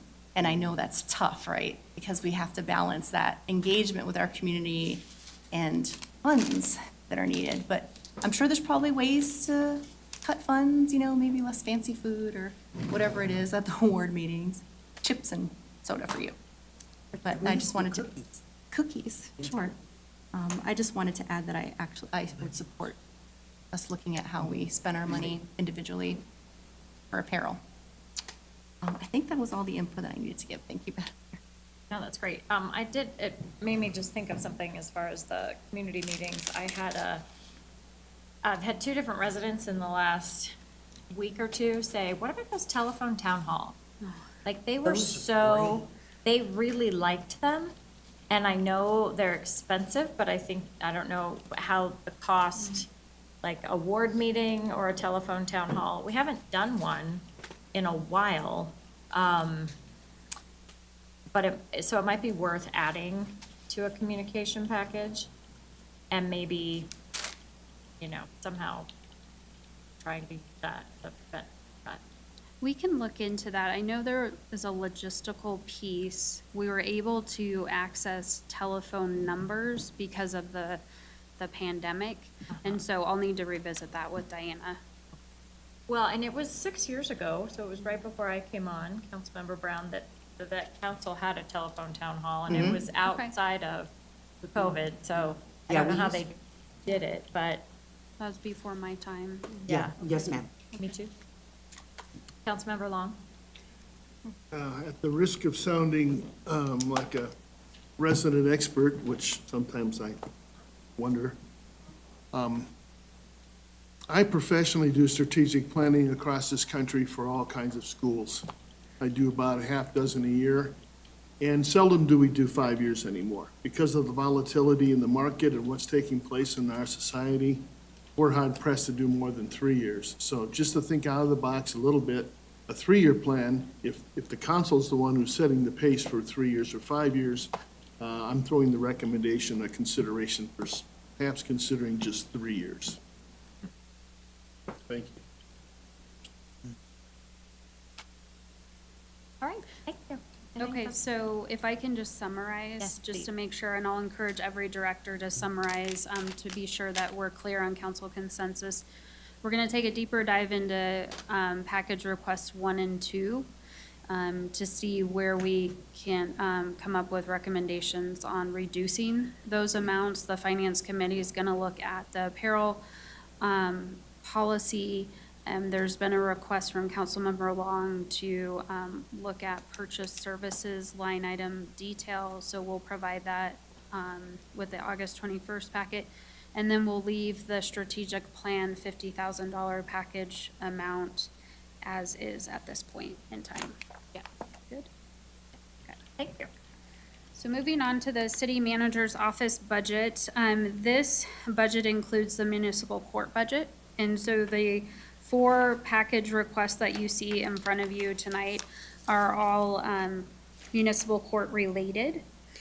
And Jason Johnson, our court supervisor, is here tonight, and he's gonna help answer any super specific questions you have. And the first package request is number 8, and this was categorized as fee increase. It consists of 3 fee increases that municipal court's seen.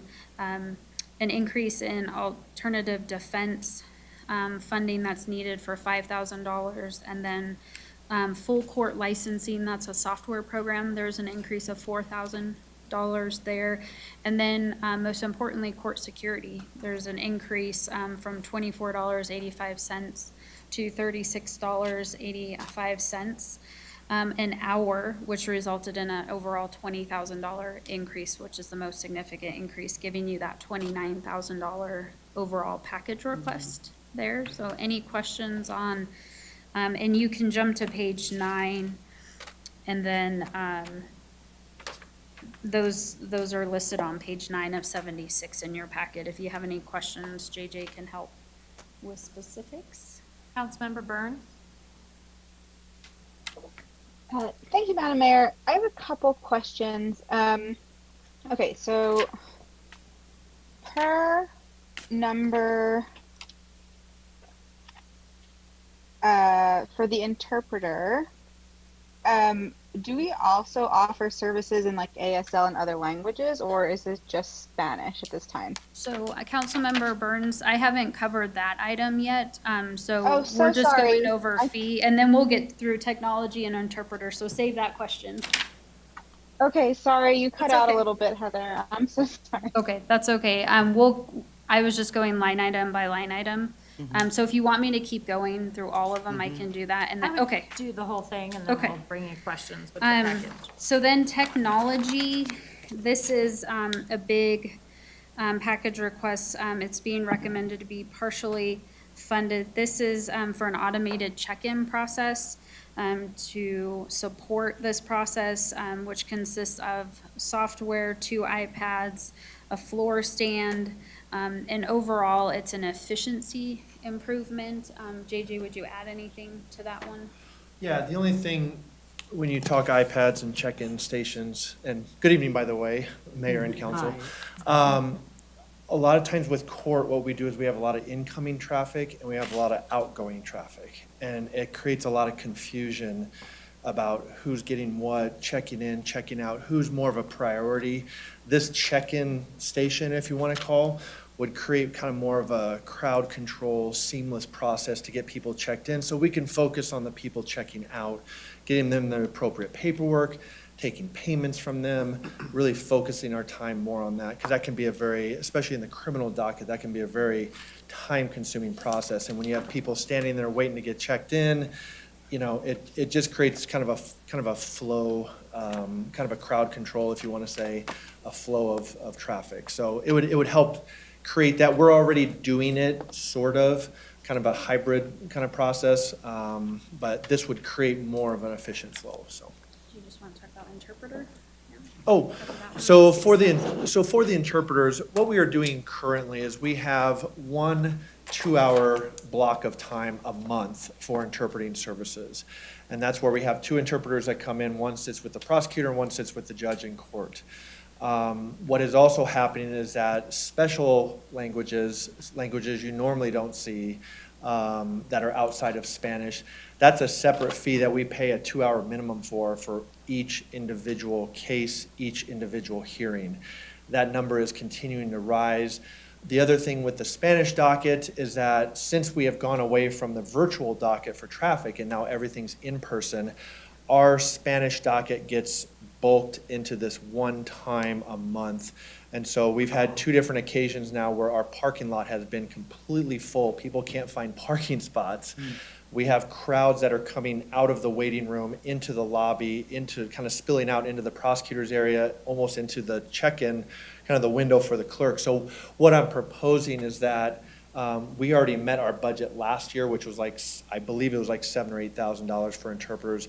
We met that. We had to get an increase in funds for that just to keep the one time a month. So what I'm recommending is that we can balance out more of these services throughout the month, create a second 2-hour window, if you want to say, for the beginning part of the month. That gives the judge, that gives the prosecutor a little bit more flexibility in when they can schedule people, and it balances out not that security issue with so many people at the Justice Center that, you know, we had officers that were moving staff cars down to the bottom because we just had people kind of circling the parking lot. So that's, I don't, Megan, I don't know if I answered your question, but that's kind of where that request is coming from. And then the last package request, you can stay up here, JJ, is for a conference to attend the Full Court Conference based on the main software platform that court uses. This is not a recommended expense because there's online virtual training available. So in terms of balancing out the budget, this is one item that certainly if council feels otherwise, staff's not recommending be budgeted, but council has the ability to say, yes, go ahead and fund it, and then the N would be changed to a Y if you were inclined to do that. But based on the virtual options being available, we decided that, you know, we can hold off on this expense. And that's the 4290? Yes, correct. So those are the package requests for the city manager's office, which are really for municipal court. Councilmember Byrne? Thank you, Madam Mayor, and thanks, JJ. That did answer a lot of my questions. So it seems like Spanish interpretation is the top need. But do they also offer other services? And I'm sorry if you said it and I couldn't hear. Are you talking about other languages? Yes. Yeah, we have, I want to say maybe about a dozen languages that are not Spanish interpreting. Those rates can increase. It's based on how many interpreters our provider has. So we get some very unique languages that can charge even more than what the standard rate is for Spanish. I don't know those numbers completely offhand, but it can get pretty expensive. If you have one defendant who has 4 or 5 different hearings, it can get expensive for one individual. But primarily, I would say a rough number, 90% of our interpretation is probably Spanish oriented. Okay. And then I have a quick I guess, admin question. So for the technology request line item, that is also it's also a red row in the like line by line section, and you have partial funding here. Can you explain that?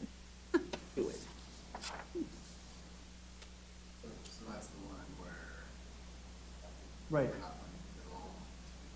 Oh, so initially, the technology request was around, since we have gone to paperless files, trying to bring other parts of the court up to that kind of technology standard. So we had, I think originally we had laptops in there for staff because we have multiple stations throughout court, and sometimes we have clerks that are just handwriting notes down, and then they have to bring it back to their desk, and they have to type it in the computer while we still have this check-in and this check-out process going on. So, and virtual court, on rare occasions, we have a separate station that we have to get kind of set up for that. We also had a camera because there's a new House bill that's coming out saying that municipal court has to live stream all of their proceedings.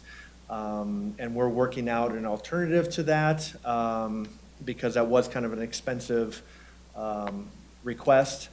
And I think that there was a couple more smaller things, like an extra TV in the waiting room, just so we can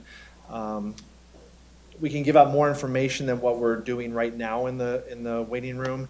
And then the community service program was recommending a couple other things too to help facilitate some of their educational resources that they give out to the juveniles. To follow up on House Bill 231182, I think per Corey's memo, didn't he say that if the court wasn't already equipped with the technology, we weren't required to put it in? Correct. Okay. So that's a potential, if we could look at what that would potentially then cost us as an additional, since it's not necessarily required of us, that would be interesting to see. We did have one provider come out, and they were recommending, I think it was around $15,000 to incorporate it. It's not just putting a camera in the courtroom, it's incorporating it into the audio system that we actually have in the courtroom. And so it's pretty expensive, actually. But currently, we do not have those capabilities in the courtroom. Okay, but this would be in addition to and does not impact virtual hearings, correct? No, virtual hearings are done by Zoom, and it's done on a desktop or a laptop that has a camera. Perfect, thank you. Councilmember Kondo? Thank you, Madam Mayor. So, I have two questions, but Megan actually care of that one regarding the House bill one, so great, thank you for doing that, great teamwork. My question has to do with going back to your request, number 8, for fee increases. So you're saying court security, the hourly rate is going up, and I'm just wondering, so this is an outside vendor that's providing security services, is that correct? Yes, correct. Is there any possibility that our police could potentially augment or supplement with, I see Chief Mayor nodding his head, so. We're both nodding our head no. Okay, I just wanted to ask that question. I think a while back that was partially being done, but I think I don't want to misspeak here, but I think personnel, it's very difficult to have law enforcement step in and do that, which is why we went to an outside provider for that. Okay. Is it in part because it is a different skill set perhaps, or different sort of Chief, why don't you qualifications? come up and help respond to that based on priorities? Let's, gotcha. Yeah, that's been challenging. We've had bailiffs in before, but just because of the last several years, we, worked with Jason and his group to just bring in that security the whole time. We do have, during court days, if they do need law enforcement, we're available to be called in. It might be a detective, it might be a command staff member to respond since the officers are out doing that job. So, yeah, we just couldn't guarantee the the staffing of that Okay. position. Gotcha, thank you. I also think it's important to recognize that, I don't know that it's the best utilization of officer skill sets, given the training that they go through, and then that would take focus and time away from the community programs and the more proactive, programs that we want to get back to. Thank you. Councilmember Walker? Thank you. I just want to, JJ, I think Megan was going down the path of my question, but I didn't quite get to the end of it. When you have here on line item 9, technology, partial funding, what is the other amount for the full funding? Because you got the 34,908. I think it says the partial. 30, I believe the 34,908 was the full funding for everything. So the reduced funding wouldn't be that. I would have to look to see, I mean, we're talking about a couple iPads and some stations, so you're talking, I don't know the number right offhand, but maybe $2,000-3,000, something like that is what we're looking at. Instead of 30. So partial, excuse me, so partial funding means that you're going to partially fund that 34,908. Yeah, the 34,000 was everything that I had on technology. Okay. So there was a number of different things. I kind of elaborated on a little bit. A big piece of that was like $16,000 was around just laptops for staff, because everybody is on just desktop computers. So that was a big piece of it. Then you throw in, the iPads, and you throw in a different TV, and some of these other things that kind of bring more amenities to the court, for lack of a better term. But that final number was for everything. No. Thank you, sir. Yep. Looking for council consensus on what's proposed for these package requests, or any desire to change anything? I'm good with as proposed. I'm Okay. good. Same. Great, perfect, thank you. Thanks, JJ. But that is removing the 4,290? 4,290 for Yes, common? Should yes, have an yeah, N on it, as yeah. proposed, yes, correct. Thank you. Now moving on to you, Mayor. communications, pretend that I'm Diana Wilson, Communications Director. Again, she apologizes she couldn't be here tonight. There are 3 package requests that she has submitted. The first is for a digital sign, a new digital sign that would be promoting our civic campus area in tandem with the new City Hall construction. It's budgeted at $35,000. We need to do some legwork to really figure out how much sign we would get for that, because there's a design element to this. So staff would need to do some additional work in that regard. The goal of this sign would to have it be a nice marquee type sign. We have one right off the highway and a few other places around the city, so we would be using less banners, fewer banners that you typically see across the road at E.B. Rains Park throughout the year, promoting different events. So exact location in the package request, there's a general idea, but we don't need to figure that out. It's really a question of, is council interested in pursuing creation of a new sign? And then we'll figure out all of those details moving forward. There is a chance that as we progress through the new City Hall project, that if there is savings, contingency remaining on that project, that we could allocate to this expense. We could look at that in 2024, but we're not there yet. So we went ahead and included it in the budget based on this recommendation. And the texting platform technology is, Diana did submit a package request based on council interest in this technology. It's not being recommended for 2024. That's why you see an N next to it. This will be a significant heavy lift for staff, as Diana explains in the package request narrative. There's quite a bit of front-end work that needs to be done. And I think they're also, to really simplify what I heard her recommend, is that there needs to be a conversation about the return on investment. What is really the goal in using a texting platform? So that's not currently being recommended. as part of a communications package request, but certainly open for discussion. And then Channel 8 equipment. So the equipment that you see Brandon utilizing here, we need to plan for that as we plan to be in the new building. And so there is an opportunity to help offset the costs using the PEG fee. If you're a Comcast cable subscriber, you pay a PEG fee, I want to say, is it 50 cents, did I say it was, Jason? It's $1 or 50 cents that you pay on every monthly bill that goes into a fund called the PEG fee fund. And then those funds, we can submit a reimbursement to Comcast to help offset the costs. So that $55,000 number is what we'll need for the equipment that Diana and Bob have identified for the new city hall, but could certainly be offset by some amount in 2024. So those are the 3 package requests for communications. And lots of hands. Councilmember Burns.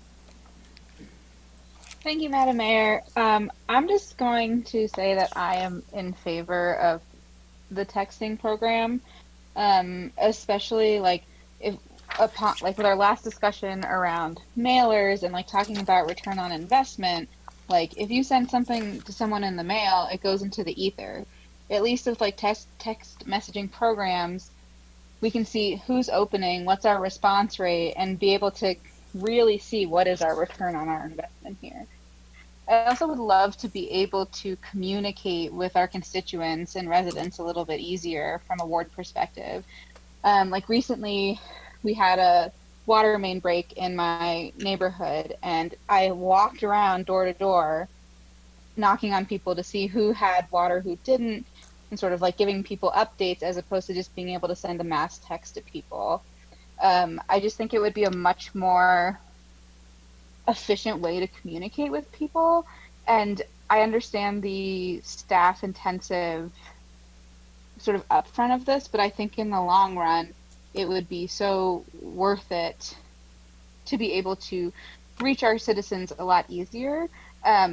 You know, and I've worked with various text messaging programs in my professional life, day job, and we've just seen really great value with it. And I think it is just a more modern way of communicating with our younger residents, especially like as we look at, you know, the average age of North Glen is 36, and you know, we're all on our phones all the time.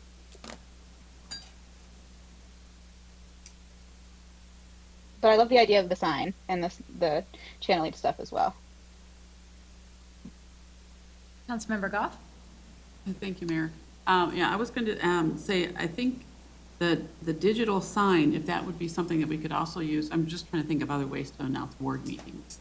So if that would be an opportunity or a way that we could also get out there about board meetings. And I'm totally in support of the Channel 8 equipment. That makes complete sense. And then I'm kind of with Councilmember Burns on the texting platform, because that, I mean, it's $10,000, which is not nothing, but if we are cutting some of the costs out of council communications, maybe that could be wrapped up into this. And again, this would be a way to announce board meetings, as well as all the other options that are being mentioned here. So I wouldn't mind seeing that back in the budget. Councilmember Kondo. Thank you, Madam Mayor. I did some math because, you know, I'm the numbers guy. So if there's 2 ward meetings per year, that's 8. And then your 2 mayor events, that's 10. And you multiply that times $750 for the mailers, it's 3/4, it's $7,500. Pays for 3/4 of having this texting technology brought on board. So I just, right there, I'm seeing like, there's opportunity here to maybe transition ourselves to the 23rd century. And we could do it sensibly. So I'm definitely in favor of what Councilmembers Burns and Dr. Goff said. Great. And also, I'll just put in my vote also for the digital sign. Great. Councilmember Brown. First of all, I want to address the texting platform. I think that it's a great idea. I would like to see more information to how many residents, since they would have to sign up for this, are on Code Red.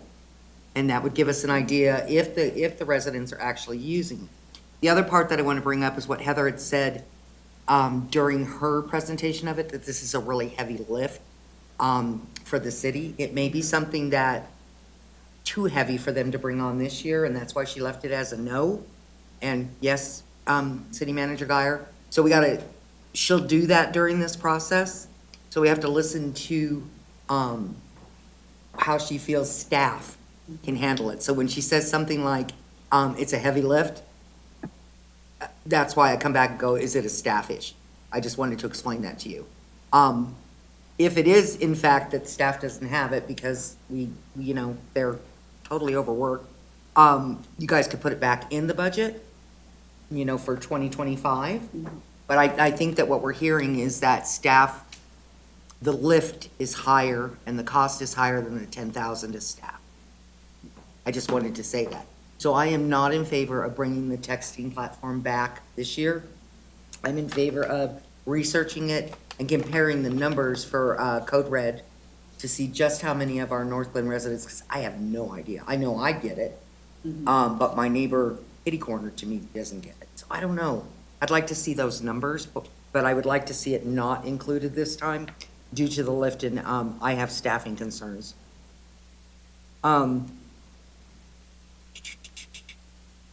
Other than that, I agree with it the way that it is. I'm totally for the sign, as long as we have more flexibility and it's not used for businesses.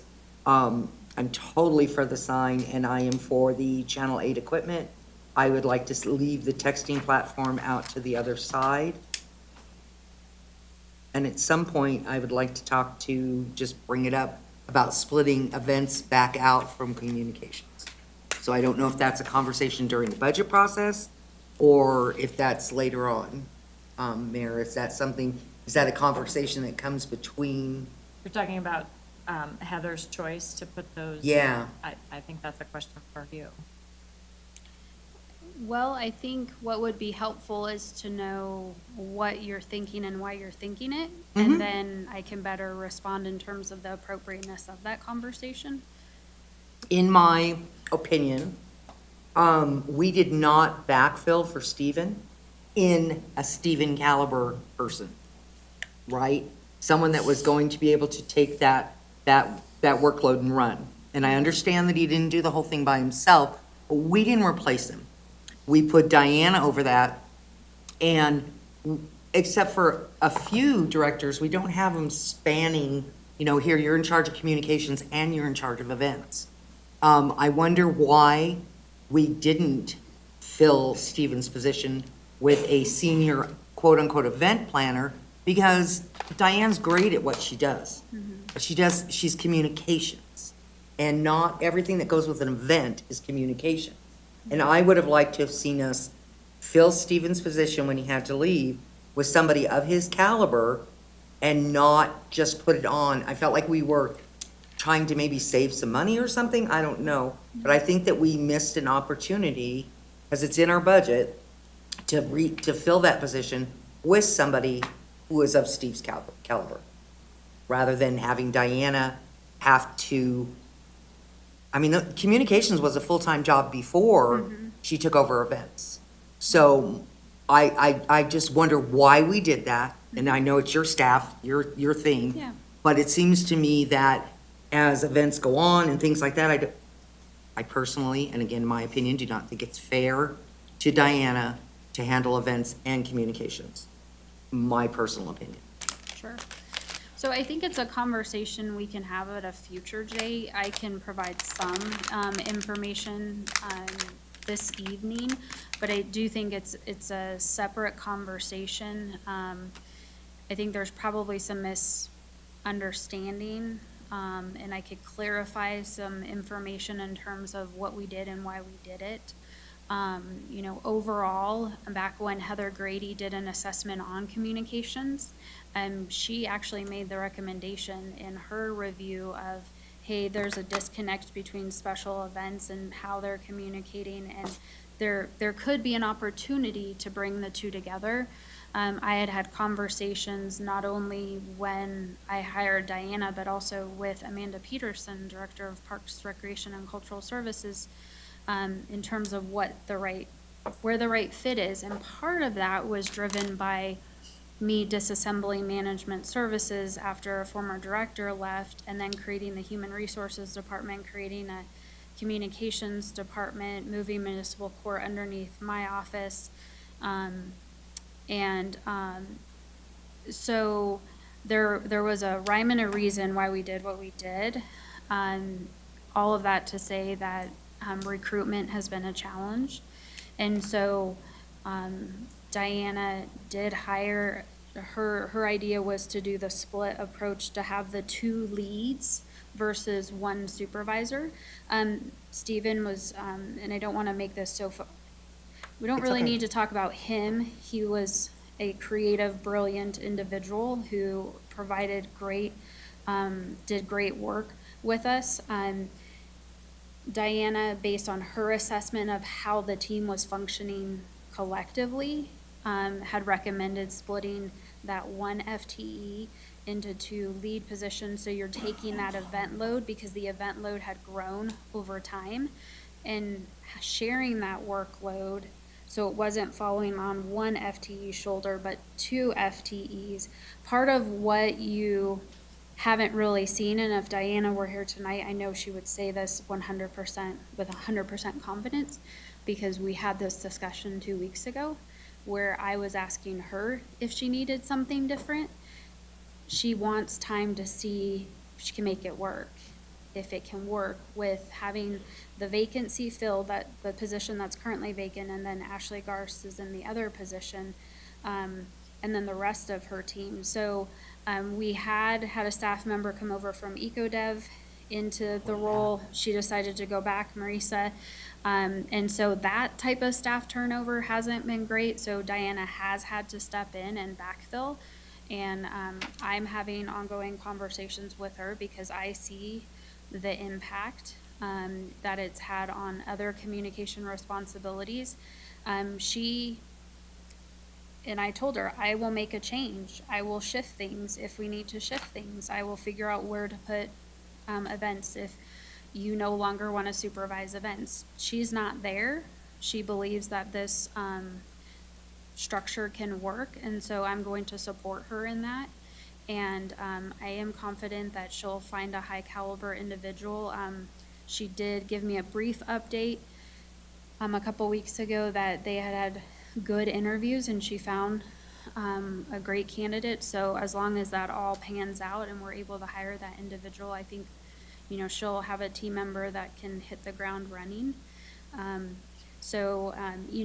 don't want to get too much into the inefficiencies that existed, but I think it's important for council to recognize that you go and experience an event and you see the great things about an event. Oh, yeah. We as staff also know, and we hope you don't see the things behind the scenes that aren't working as well as they should be, or things that slip through the cracks. And so part of Diana's approach in the strategy of the 2 leads is to help address that significant workload and the amount of pressure that was historically put on 1 individual. I just have one more question, Mayor. Yes. It's more of a statement, and I don't want you to feel like I'm attacking you, okay? I just want to clarify that straight off the bat. Did we not have to bring someone in to help us with State of the City? We did. Okay, Yes. and will we not be having to bring somebody in for dancing with the, Dancing through the decades. dancing through the decades? If we're paying an outside company to come in and help or pick up pick up whatever's, missed, if there was something missed, I'm not privy to all the details. But if we're paying an outside company to come in and help us, that's a problem to me, only for the money, because we're supposed to be doing that all internally. And that was because Marisa decided to go back to economic development. Marisa was the lead on State of the City. And so that is a tool, a resource that I use with staff, and that they know they can ask for if they need to backfill to make sure we can successfully deliver on an event. Otherwise, it would have looked very different. So the individual that she brought in through the contract services helped backfill logistical components that Marisa would have covered. And do you know what the cost was for that? Off the top of my head, I don't, but I know it was all within budget. And, you know, when you look at salary savings, and again, I don't have the numbers, but Yeah. it all kind of washes out in the end. So it's not the way we want to operate in terms of having a contract service provider. When we're fully staffed, we don't need that contractor.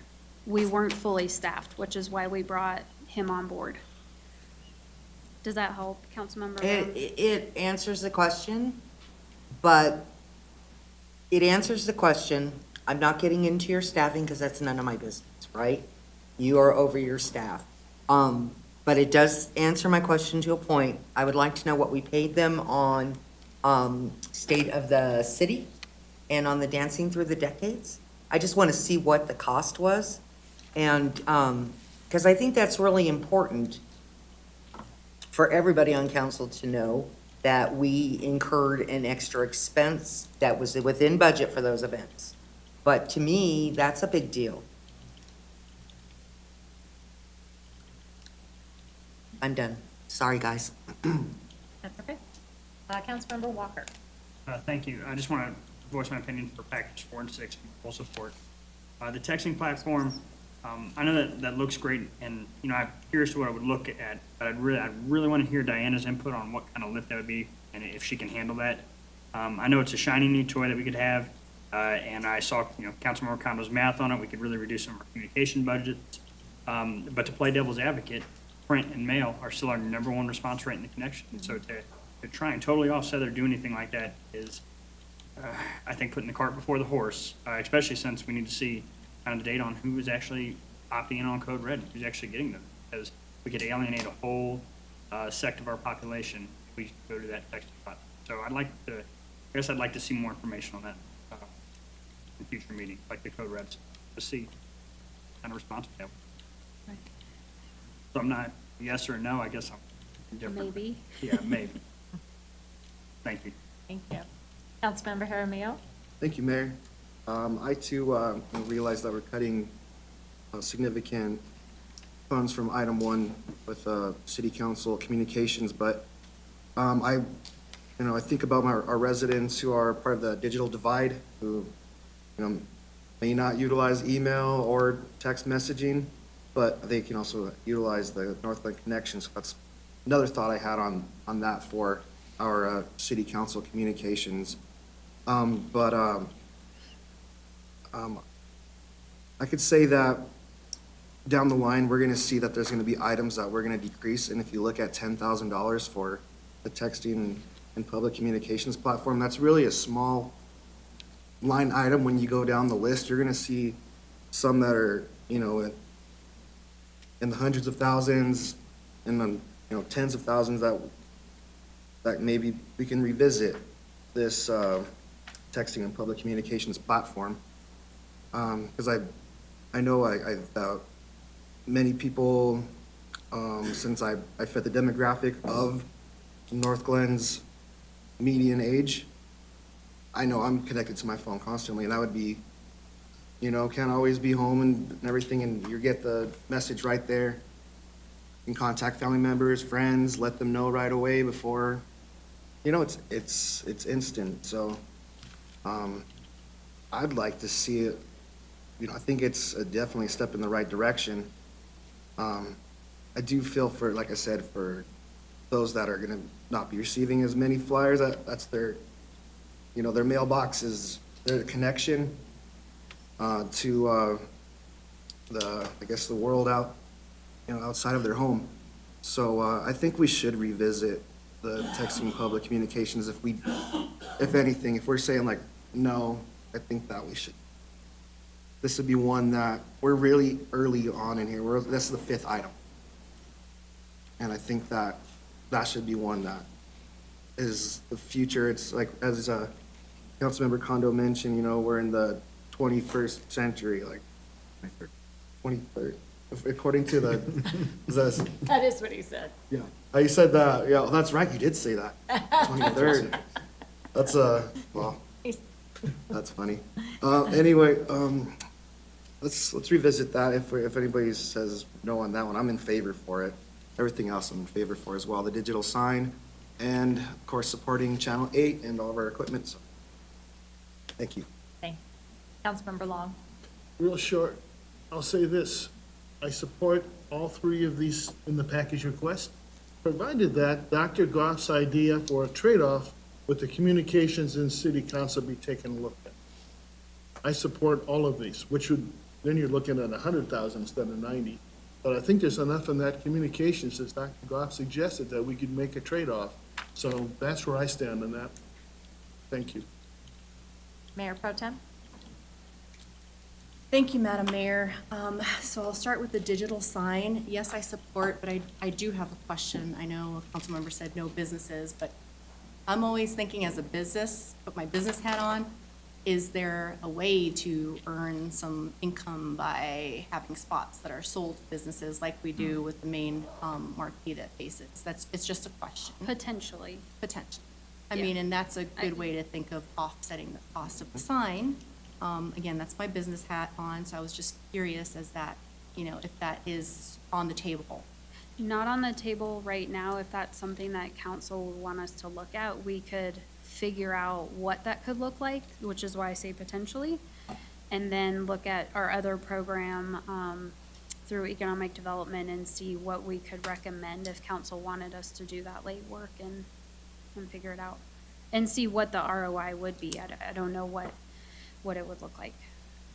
But we haven't done that work, so.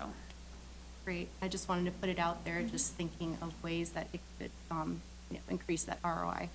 And then for the texting platform, no surprise, city manager, I have been texting and emailing about this since 2021. Yeah. That probably and should then again have been in in the 2022. analysis. I don't know why it wasn't there. Yeah. So obviously, it's a big yes for me. I absolutely understand that it could be a big lift. But again, putting the business hat on, my business wouldn't have survived through COVID without having that kind of digital platform, and texting is so important right now. And maybe there's a little bit of heavy lifting on the front end, and I don't want to say assume what the burden would be, right, for staff, but I know for me, for example, it's a little bit of training, and then you can automate a lot. There's a lot of automation once you learn how to do it. So for me, understanding that, I feel like looking at our strategic priorities, it supports high-performance government, community engagement, and then diverse community. The first thought I had in 2021 when I came on council was, how do we have great attendance in our ward meetings, but how do we get some of that, that middle population, those people in their 30s or with families that are always attached to their phone, as previous council members have said. So that was my first thought back a couple of years ago, is like, we have a great attendance, but I want to see some of those younger families come to our ward meetings.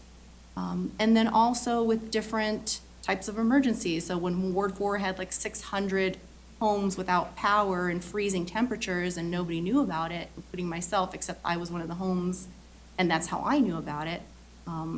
Just having that, and I get Code Red and looking at that, but I also feel like that's a completely different platform. That's an emergency platform.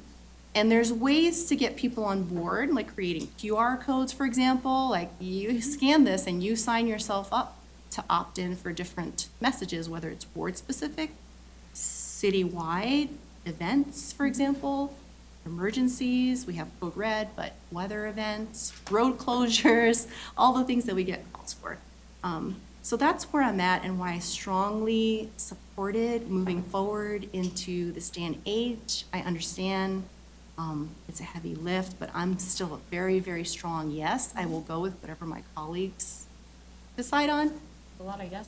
But I'm a pretty big, strong yes for that reason. And then for equipment, heck yeah, whatever our guys need for updated equipment is great with me. Texting platform, yes. Councilmember Burns. Thank you, Madam Mayor. And I think just to add some context and another point of view about all of this is we currently have 5 newsletters that we send out. So I would love to see like what the data is on that. What's the workload behind sending out 5 different e-newsletters, as well as maintaining, I think we also have 5 different Facebook pages. A lot of this I think maybe could be condensed, or with the texting program, it said, people get to pick and choose what they want, right? And maybe instead of having to write 5 different e-newsletters, we can just write different sort of copy for the text messages that people opt into versus constantly writing emails. I think like that is an interesting perspective I would love to chat with Diana about from her staff, and where maybe we can find some people power that can maybe be transferred into something that we can see a stronger return on investment on. Thank you. Yeah, I appreciate everyone's comments on this. Channel 8 is a no-brainer. Yes, yes, yes. The digital sign, I had a question about purpose. Because you said location wasn't chosen, do you have a general idea? Isn't it more community center drive, less highway? Yes. Okay. Yes. What Diana has proposed is possibly Community Center Drive, possibly east of the Veterans Memorial, similar to the sign west of the new rec center, except ground level. So it would eliminate the need for multiple banners. Okay. So I would prefer that we not have business. I think it serves a completely different purpose. I feel like it's a communication tool about events and what's going on, and that it's city-based. Not that some of the businesses aren't, but that feels like a weird space to put a billboard or to have any advertising. So I for the sign, not for the ads on the sign, unless that was what was envisioned. We don't currently have anything envisioned to promote businesses. I'm just double checking to make sure I'm not speaking out of place here. Yeah, I mean, it makes sense to So me it would be for civic programming and- use, right, Amanda? That's the way Yeah. you've had conversations with Diana, so you don't mind helping me out Of here, that course. it's very civic focused. Good evening, Mayor and Council. Our vision for this was that it was primarily city-based, whether that be Parks, Rec, and Culture, events, the city clerk's office being able to announce things. I know that there had been some requests there, so board meetings, any of those types of things. The one place that I would see there being some potential business promotion would be if we had sponsors, and you being able to use that as a sponsor element for specifically events or arts and culture, where we're counting on those sponsorship packages. But to Okay. me, that would be very specific to those sponsorship packages and the events that are happening on these grounds. Got it, okay. Hope And that what I was helps. picturing is something I purchased recently, is like a communication sign, right? That can also be changed out on the fly, so like snow closure, offices not open, or holiday, or vote here, or like just also kind of a communication tool about, municipal events. Yes, really the ability to put a digital version of the banners that we place on Community Center Drive so that we can change those out. You can put, right now we're limited to 4, two going northbound and 2 going southbound. And someone has to go out and put those out and remember to change those out as the dates come down. This would allow us to scroll through a larger number and have more of those out at any one time. Love that. Okay, yeah, so definitely for that. The texting platform, I am a yes on. I will say, if we've learned anything, we are a city that's willing to go first. So when I see the analysis and it's like, well, other cities haven't quite done it yet. Okay, that doesn't mean we can't go first, right? So I see it as an opportunity to step into whatever century we're in. And really look at that, so I'm a yes on that too. So I think that is consensus on all 3 of those items, Yes. if I did my count right. Okay, thank you. We will move on to having Allison Modine come up and talk about economic development. Thank you. Thank you, Heather. Good evening, Mayor and Council. Economic Development has one request, and this would be for a new grant program. would be a matching grant assistance for small businesses that operate outside of our urban renewal areas, particularly those who need help complying with city building code requirements. As you know, our urban renewal areas cover most of our commercial areas, but with the opportunity for business improvement grants that do exterior improvements, as well as our business utility assistance grant program that we do a lot of grease traps for, all through NURA, the purview of NURA. But we have one or two ineligible areas. One specifically that we hear from a lot is the industrial park area along Irma Drive, with the exception of the parcels that run along 112th. Most of the businesses to the south that operate more industrial-type businesses are not eligible for any grant programs through the city, and so this proposal would change that. Many of those businesses, of course, are older buildings dating back to the 70s. Many of them are multi-tenant buildings, so it's a landlord-tenant situation. We see a lot of automotive uses out there, warehousing, manufacturing. And as I've worked with the planning department, the building department, code enforcement, and I'll say this isn't unique necessarily to North Glen, but we know that often tenants come in, they lease space from a landlord, and they accept all responsibility for upgrades and improvements to that space. And it's not until we discover that they're operating without having had life safety inspections, having a building code review, having a code analysis when there's a change of use, then we find that a business has already invested in their space, but they don't have a very easy path to get an official certificate of occupancy. So, those businesses tend to be really good at what they do, but they're not necessarily savvy when it comes to municipal codes and building codes. So we're trying to find a way that we can step in and help assist some of those businesses. We've heard from a couple of businesses recently that there's some pretty big price tags by the time they have to hire an architect, an engineer to do the code analysis for them and propose the improvements that would allow them to operate their business like they would like to. So the program that we are proposing would mirror the NURA reimbursement style grants in an effort to help share the cost of some of the professional services, architects, engineers, with the tenant. I would say in a perfect world, we'd be able to avoid this altogether, that the landlords would come in and talk to the tenants and make sure that they had what they needed to operate, but we know that that's just not the way it works. And so we end up talking to those businesses who are kind of desperate to find a situation. So I think that we have a great reputation from an economic development standpoint of helping most businesses, because most businesses are in those NURA areas where we can help. This would help on the city side, I think, step in and kind of fill that gap for businesses who need assistance. I think we have I know we have a strong grant management capacity because we do so many of the NURA grants, that we definitely have the capability from a staffing perspective to manage a third program. And it really is, I think, an important part of business retention and helping maybe not the retail businesses that we so often see with the NURA grants, but some of the job creation, some of those small businesses that are creating jobs in the industrial area. So I will wrap that up. I think our original request was for $75,000. I know that recommending partial funding for that around $50,000. And we would do that on a first-come, first-served basis. Up to $7,500 was the original cost share, so it would be, $7,500 one-to-one match. So I think that covers it. I'd be happy to answer any questions. So I just have a clarification. I think we're going around on this with the format of this slide. So it says 2024 recommended 0, but you just said 50. Is that what's currently in the budget, is 50?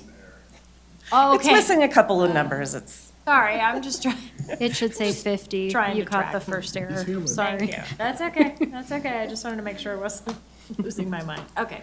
Thank So it you. should say 50 under there. Not, got it. Okay. Councilmember Kondo? Thank you, Madam Mayor. Actually, so I see the merit of what you're talking about in your package requests. Both Councilmember Yaramillo And I, You're okay. thank you. I appreciate, I'm trying my best here. I had to practice at home. You like, For did? 6 months. Well, before I you're said his it out loud. co-ward. I know, but I council wasn't member, coming so- up with his last name either. But I sit next to him. Anyway, Okay, carry on. Washington East, yeah. Stay on point. Washington East, we did that walkthrough with Shaman Fields and others 3 weeks ago. Yeah.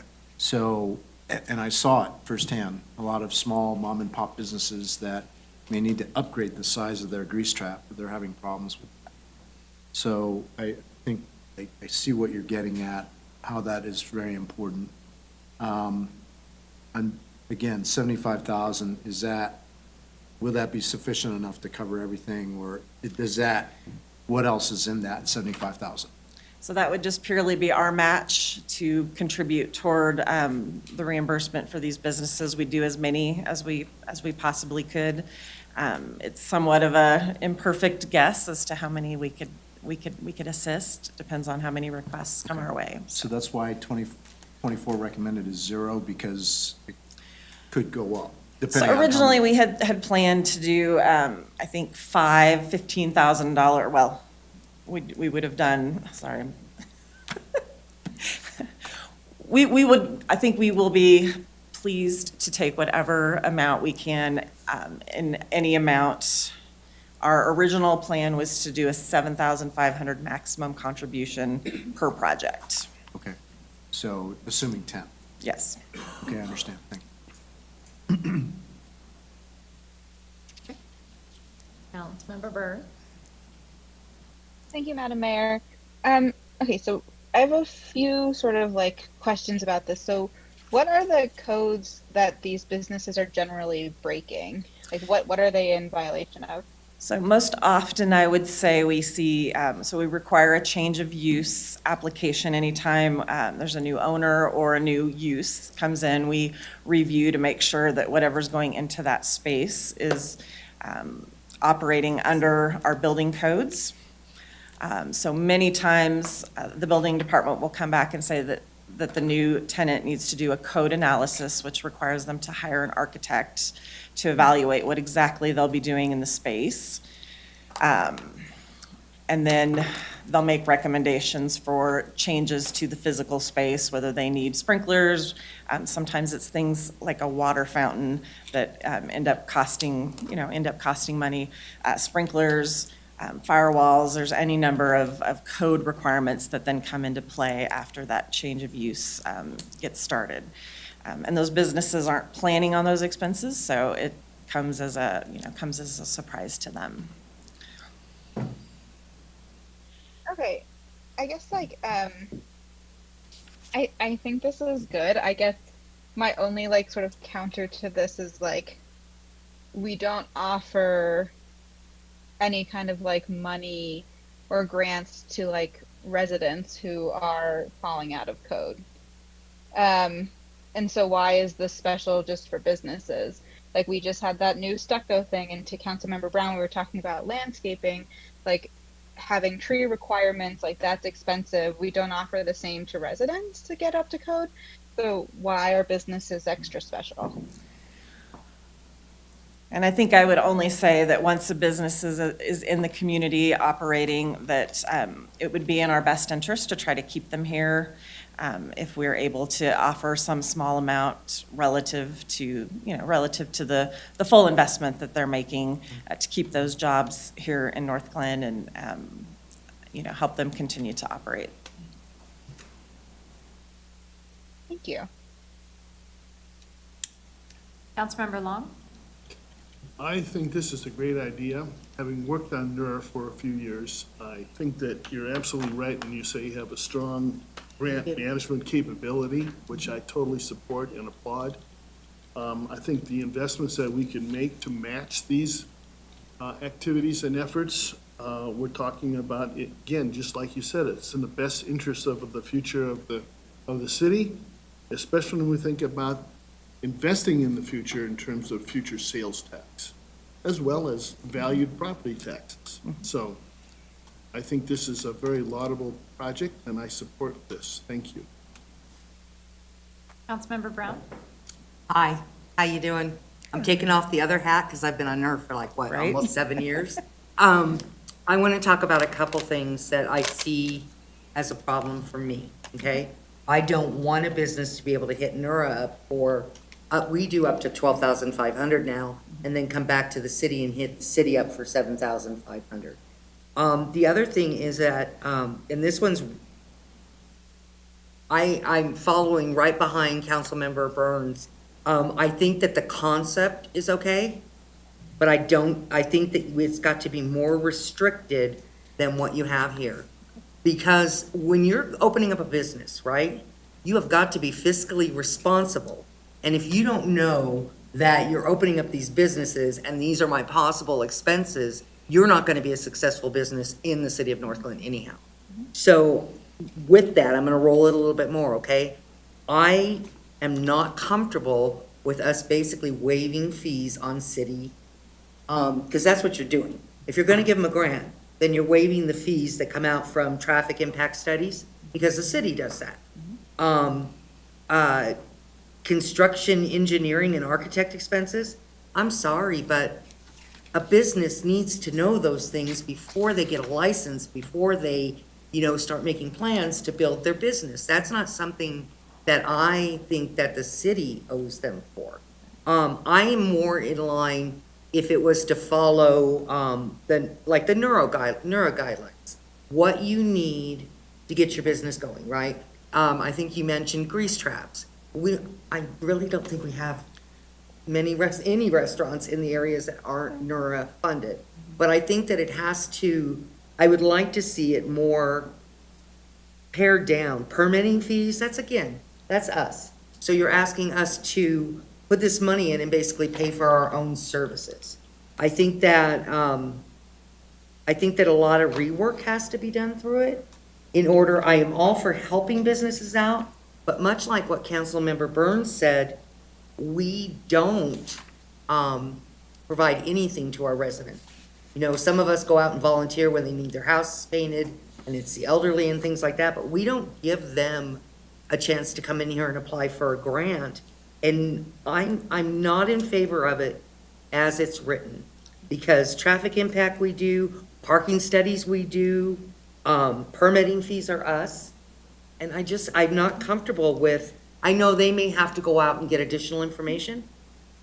You're a business. Right. My business that I own, I had to come up with all of those funds, and I had to come up with how my business was gonna run, and if you're gonna move in, if it's a new business coming in, if you're gonna come in and you don't even know that you're gonna have construction, engineering, architect expenses, that seems, and I hate to offend our businesses, that seems poor planning. You have to have a plan. A couple clarifications. It would not be NERA money and city money. It would be They either couldn't come or. to both. They could only do Be one excluded. because this is specifically for areas that aren't covered by NERA. Okay. The other piece is that this is really an after-the-fact situation, I think, where we're trying to remedy an existing situation. We're not offering this to But new then they businesses coming grandfather in. It's when we discover, and I think Brooke might have something helpful to say because he's sitting here next to me, but again, we discover some of these situations that unfortunately are the only option that the business has potentially is to leave Northglenn. And so we're trying to, I think, find a way that we can step in. I'll give you an example. There's a custom cabinetry company that moved into what used to be an automotive repair space. They didn't think twice that a furniture company wouldn't come in, right? They signed a lease. The landlord, everybody's happy, and now he's finding that there are $30,000, $40,000, maybe $50,000 worth of improvements for him to stay. But that's his fault. So. He didn't think ahead of time of what his business needed. I am all for helping out if it's cut down to what we would essentially help with. I just have a hard time with not offering our residents anything to keep their houses up. I'm all for retaining business. We all know that. We work together on NERA. Sure. I'm all for retaining businesses, but I just, go, Brooke. Okay, so to Councilmember Burns and Councilmember Brown's comment about residential, We have a minor home repair program through CDBG funds where we offer up to $25,000 to income qualified folks to essentially provide a service to help them stay in their homes longer. And also typically what that primarily is involving is life safety. So furnace, heater, air conditioning, plumbing, grab bars for bathrooms, things of that nature. So we do have a program that does serve the residents. In my 12 years of working with ED on small businesses, and we are talking small businesses here. We're not talking the pros. We're not talking anything that you would necessarily see in Marketplace. We're talking about the folks that go into the smaller strip mall or office spaces that do not understand the codes. And so oftentimes what we encounter, and this has been probably, and one of the reasons why we brought this forward, probably the most significant issue that we run into for small businesses is the gotcha moment for them, where they go into a space, they think the space is rated for their use, and they find out after the fact that it isn't. And so we come in and we say, not only are you not in code, we're shutting you down and you have to vacate the premises immediately. And these people say, well, we just signed a 5-year lease and now you're telling me I can't even occupy this space? The city isn't going to do anything for me. You people are just out to get us. You're targeting us. That is lock, stock, and barrel the story we have time immemorial with these types of situations. Part of why we're bringing this forward is not because this is a program that we offer to everybody. It's those folks that get caught in these unique situations where they're not required to come talk to us before they sign a lease. We have for years promoted that messaging through ED to ensure that that doesn't happen to the extent that we can. But it still happens. And when it does, it's catastrophic because we're talking about people with their life savings involved. I can tell you there's at least a half a dozen examples I can think of where we've had people go into a space, use their life savings, and wiped out in 6 months because of things like this, where they needed a grease interceptor because they didn't realize that they were going from a retail space and creating a restaurant space.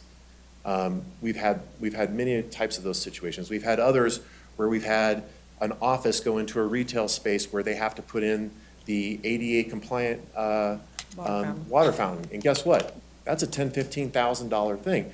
In addition to that, upgrading ADA bathrooms, and for, I want to say it was back probably in 2015 through 2018, we had an ADA wave of complaints where people were going into businesses seemingly knowing that they had changed ownership or use and would come in and say they don't have the proper ADA. And folks would basically go back and go, what are we going to do? As I understand, some of the NERA grant funding doesn't address these type of things. And so that is why this has been brought forward as a suggestion. I think from my experience here with the city, if we really want to continue to serve these small businesses, sometimes they can't help themselves. And I don't disagree with what you're saying, Councilmember Brown, but then we end up being the bad guy, and then they end up calling you going, you're not doing anything for us. So we're trying to find that balance. Can I say one more thing? Yes. Okay, so I am for it as far as the small business, but I would like to see the list, now I'm gonna talk to you like I'm a taxpayer here in the city of Northland. I don't wanna pay for Joe's auto glass to fix his fountain in the front when he can remove his fountain, I would just like to see it more streamlined. Okay. I get the grease interceptors, I know, I mean, we've even lost business over those before. Yeah. Just because they didn't want to. But I get that. And then I would like to see, I don't see why, and you're going to have to help me understand, Brooke, why we should pay grant money, why we should grant on traffic impact studies, because we do that when a new business is coming in, or is that only on new construction? I think we can narrow the scope to meet expectations. And I think we will probably, last year's, we had a proposal of a similar nature, so we can scale it back. We don't have a ton of money, so I think we'll want to do that anyway, so. Yeah, I would say, with traffic impact studies and those other types of things, it's really more of just creating a broad blanket to not miss anything, not necessarily to do anything that's unrealistic or unreasonable. To the comments earlier, Generally speaking, we just review traffic impact studies. We don't do them for individual development projects. So, but once again, it's one of these things where someone comes in and, I don't know, they're putting in a coffee shop, a mom and pop, and they want to, and all of a sudden they say, well, you know what, we want to add a drive-through. We had that for the liquor store over off of Washington, and also for Domino's, where they wanted a drive-through window. Well, guess what? We need to do a traffic study, or you at least have to have a traffic engineer to say you don't need a traffic study. Neither one of those businesses were in the capacity to think about doing something like that. But those are the type of circumstances. I think the one thing is that this is strategic and intentional, to where we're not looking for people to take advantage of this, because we're really trying to identify those folks that are truly in a hardship. So, I'm sorry, it's like, No, yeah. so would you cap the business size? Would you cap, can you get some 10 of or the? fewer employees is what we've written into the proposal, I How many? think. 10 or fewer. 10 or 10 fewer or fewer. employees, so. If you could just like, you know, do your magic. And Absolutely. then, right now, I'm reserving my rights until the 21st, until we see more, okay? That's fair. And I'm not being a hard ass. Jason, what is the budget for Buog and Big? Each? Can you look that up? Because that's where I wonder whether $75,000, like Councilmember Long said, is enough. I'll have to check and see. I should know that off the top of my head, but I've been thinking about You're this okay. all day, so. Councilmember Goff? Thank you, Mayor. So I just, and even before Councilmember Brown brought up the residents not getting help along the same lines, it did occur to me that last week or the week before, we were talking about land use and affordable housing, and we are talking about some overlay and all this technical stuff. I'm probably not going to get the words right, but there is going to be there was some talk about making it easier for people to get permits, or not having things have to go through the whole permitting process like we've done before, or rezoning or whatever. So I think that those are some ways that we are offering residents, not our current residents, but possibly new residents, to have some help from the city. So I don't think, and then of course Brooke came up and talked about the program that we have in place for people who need that kind of help. So I think that it's not just businesses maybe that we're doing this for, but, and I think, I'm kind of wondering how effective the $75,000 would be, or what was the other figure, 50,000? Is that what you were saying? Currently, 50,000 is what. Yeah, I mean, I think, recommended. it sounds to me like something that I would be willing to support. But again, it would be interesting to get maybe a little bit more specifics. And then how far would it go if we did 50,000? How many businesses could you, on average or whatever, say, help or something? Mayor Pro Tem. Thank you, Madam Mayor. So I will say that there is cost benefit to helping businesses stay in Northland, because as a taxpayer, you could also say, why is there a vacancy? Why are there so many vacancies in this, in this area?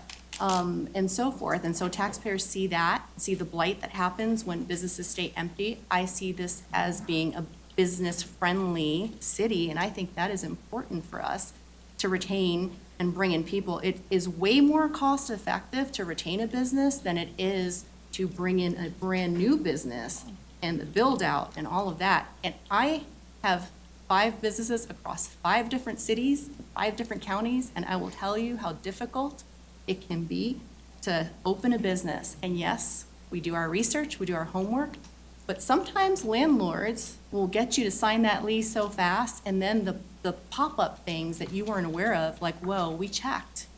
I will say Northland is way more involved than other cities, and I have personal experience in that in terms of how helpful.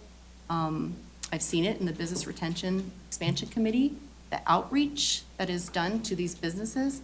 So I will say that I support it. I don't see it as taking away from our residents. I see it as we're actually providing a service for our residents and maintaining a healthy,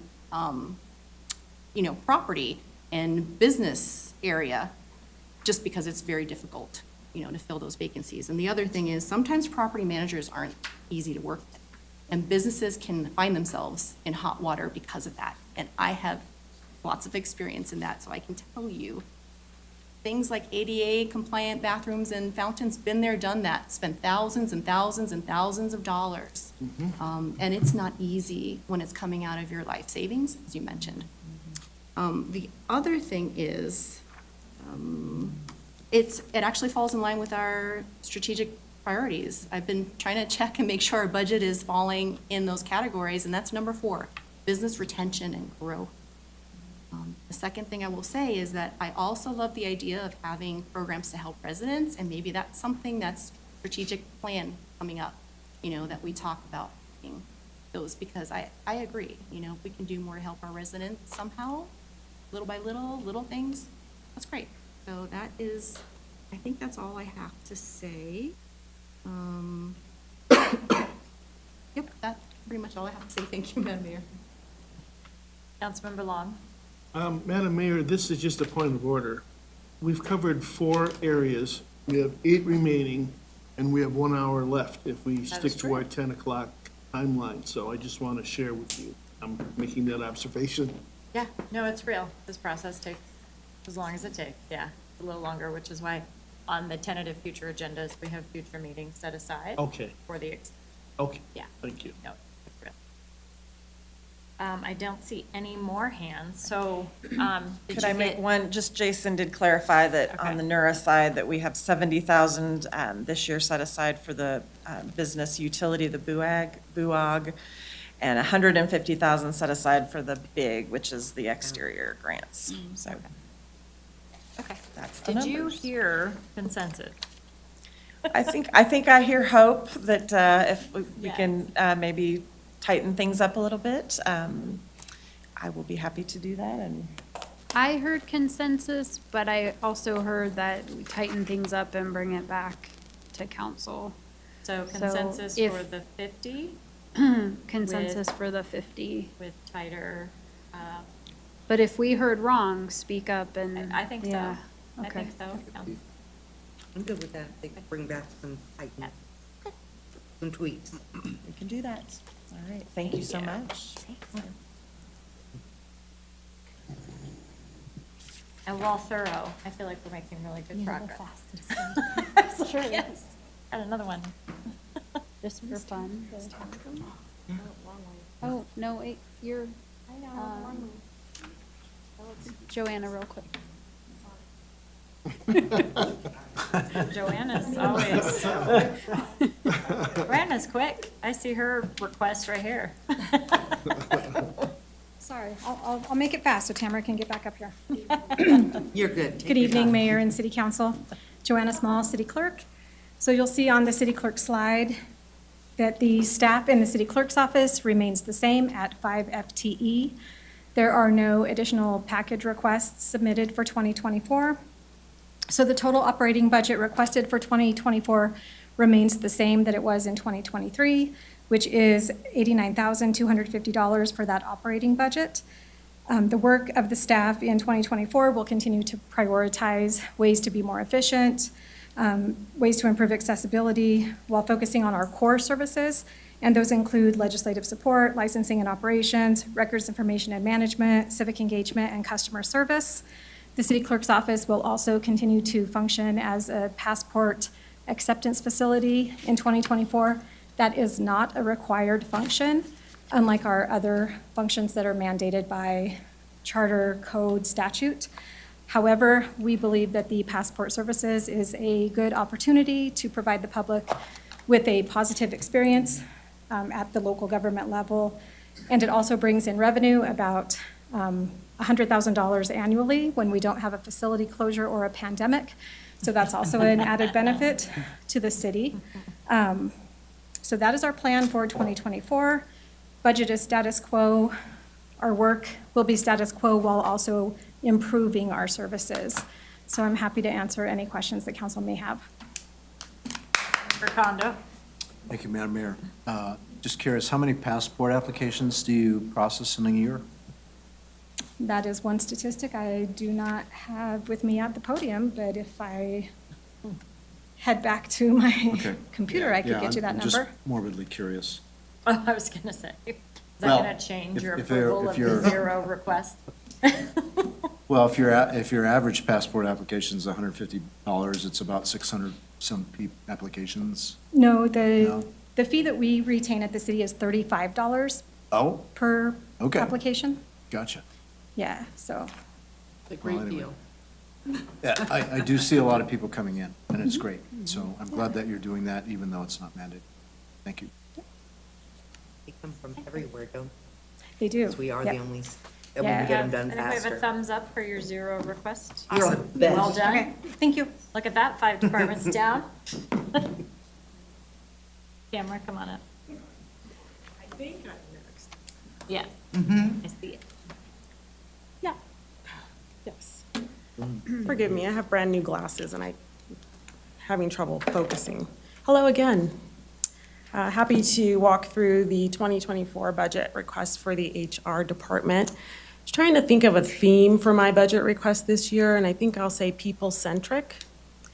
Really thinking about, coming out of the last 3 years, how can we better show up for and really support what I believe is our most important asset, and that's our people. I also have the pleasure this year of presenting budget requests for 3 internal employee committees, which is new this year. So I will start on the HR side. First request is a $5,000 increase to our operating expenses.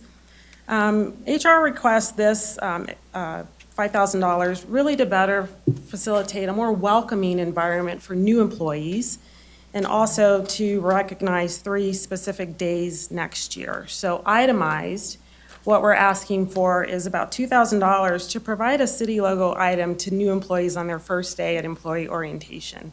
We don't do that right now, and that's pretty typical in other organizations. So we'd love to be able to provide that for our new employees as we onboard them and send them on. We'd also like to fund acknowledgement of Mental Health Awareness Month. So important, and something I think we need to bring to the forefront of our employees. Working in HR, I'm acutely aware of some of the mental health issues that, we may have going on in the organization, and I'd like to put a focus on that. We did do that in 2022, however, I used unbudgeted funds I took away from training, just because I think it is that important. So we're asking for $1,000 to do that. We'd also like $1,000 to facilitate Bring Your Child to Work Day in April of next year. We did that this year with the support of all the departments, really, and I used some funds, again, that were unbudgeted. Why do I think Bring Your Child to Work Day is so important? Because we catch them young, and we teach them about the importance of public service, and then as they get older, we reach out to them because they're applicants for our jobs. So want to fund that next year. And then we'd like to do something to acknowledge Public Service Awareness Week next year for our employees. Council was gracious this year. You did a proclamation for us, but we'd like to take that a little step further and really do something or give something to our employees, and that also is May of next year. So that is the $5,000 request for operating expenses. The next request is to increase our HR training staff account line by $7,000. We currently have 6 positions in HR that split $4,000 for training, and that's $667 per position. That really doesn't allow for us to attend conferences. 5 out of the 6 positions are certified, which means we have to have professional development credits annually to maintain those certifications. So we're asking for that increase, as that would allow each position to attend 1 conference next year.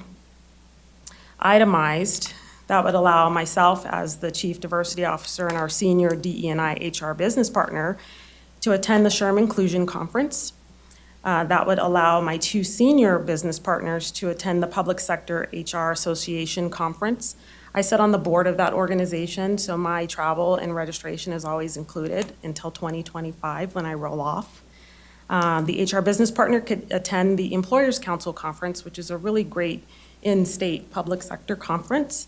And then the risk manager, we're asking to be able to attend the PRIMA conference, which is the Public Risk Management Association. The next request is, speaking of risk, increase to insurance premiums, almost about 28,500. So in 2023, we're already over the budgeted amount for insurance premiums. That's because we've seen an increase in really all of the premiums for property and liability, for volunteer insurance, our C-SWAMPS community service, which is through the court, and cybersecurity. So this request is really to cover the increase for 2024. I think it's a little out of order, so I will start on the committee requests because we see the Joy Committee is first there. So in January of this year, the leadership team had a presentation given by Justin Perdue, who is our recreation manager. He came in, he had met with all of the internal committees, and he came in and he talked to us about what the committees thought they needed to be able to function appropriately for us internally. We, as a leadership team, discussed the value of the committees and our commitment really as a leadership team, to ensure their success. So as a result, each of the committees brought forward to me a budget request for 2024. So what I will do is share with you the purpose of each committee and then proceed with their budget request. First, we have the Joy Committee. And as you may recall, joy is one of our internal city values. And we have a group of employees whose purpose and mission is to plan, promote, and implement activities and events for employees to show appreciation and encourage employee interaction. So this employee's itemized requests for 2024 include adding on to some of the activities they've done this year, which come out of the HR budget, and then also a couple of new requests. So in the spring, they'd like to again purchase Rockies tickets for employees. That has proven to be a popular event that we put on internally for employees. In June, I sponsor a benefits open house out of the HR budget, but they'd like to work with me to pair that with lunch for employees or the annual barbecue. In the summer, I think we just had this last week, an ice cream social where we have an ice cream truck park at each of the facilities to allow all employees to take advantage of that on a hot summer day. In October, they will be sponsoring a movie, coupling that with Halloween at our Parsons Theater for employees. And then something new that they want to try for next year is a large employee recognition event, and they want to combine that with the holiday. We have, as a leadership team, seen a proposal of the plan, and what they'd like to do is implement a recognition ceremony where they award employees for living each of our values and some other, like Employee of the Year, Department of the Year, and things like that. And so they'd like to plan a full-scale ceremony. So that is itemized for the Joy Committee. The next internal committee is North Glen Next, and this is our internal diversity, equity, and inclusion employee committee. And their purpose, mission, is to develop and cultivate a diverse, equitable, and inclusive workplace through employee education and engagement. And so itemized for 2024 for them includes 2 book clubs. They'd like around 30 participants at $20 per book, and if I'm getting too specific, let me know. They also want to put on a cultural fair for employees, which really expands upon the cultural intelligence training that all employees have had. They'd like to bring in one speaker or trainer on DEI for all staff. And just a note about that, we currently have internal DE&I training right now through CPS-HR, but that is only for leaders in the organization. So line staff aren't going through that targeted training right now. And that is the itemized list for North Glen Next. And the third employee committee is the Wellness Committee. This is a group of employees that work to create a diverse and inclusive culture of well-being that encourages healthy and sustainable lifestyle choices through education and engaging wellness opportunities.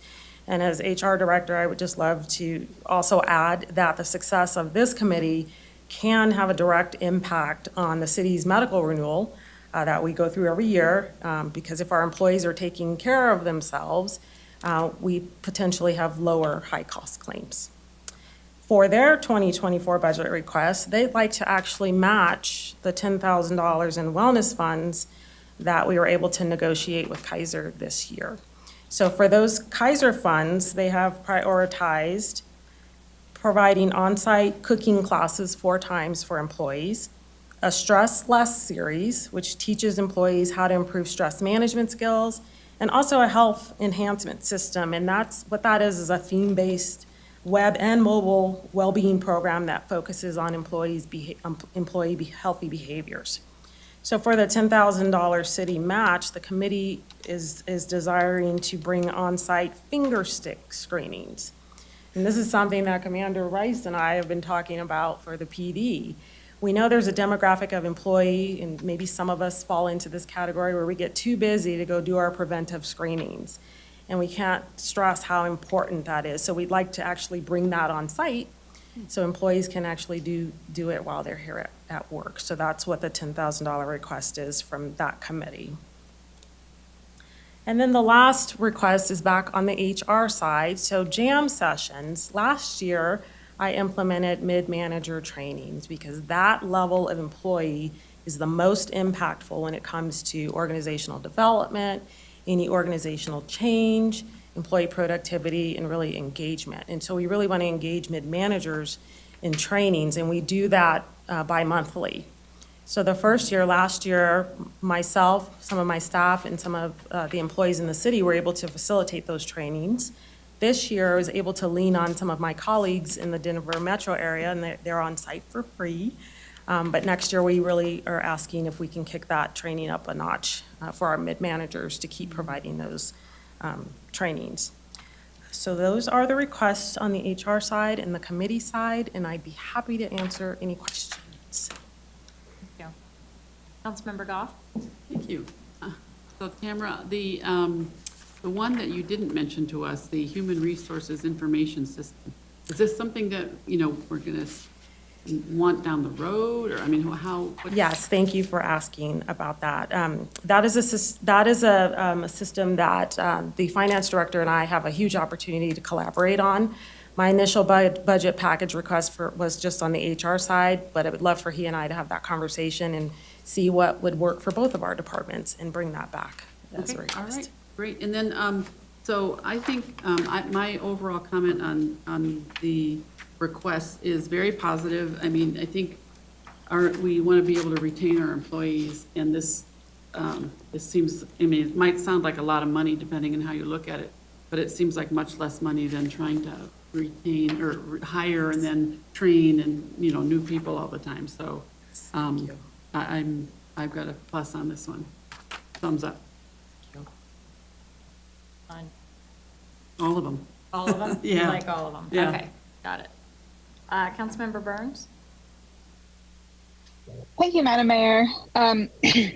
Just to echo Councilmember Goff, I love a lot of these programs. I did had a few notes around the book club and the expense around like buying books. I know there's a lot of really cool partnerships you can do with organizations that will like facilitate book clubs around different topics, specifically for the North Glen Next group. So maybe that's like a place that we can maybe, partner with an organization that will help reduce that cost. This is something I was thinking of a little bit, I love a good book and I'm a physical book reader myself, but just like small things like that, we could bundle a book and a speaker to come and talk with us. And then, so for the HRIS system, I weirdly know a lot about this because this is what my husband does and partner. So if y'all are going to bring that up later, if you and Jason together, I will reserve my questions about that for now. Thank you. Councilmember Kondo? Thank you, Madam Mayor. 3 questions.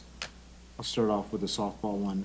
The finger stick program, is that to basically get a blood glucose to figure out if somebody's got diabetes?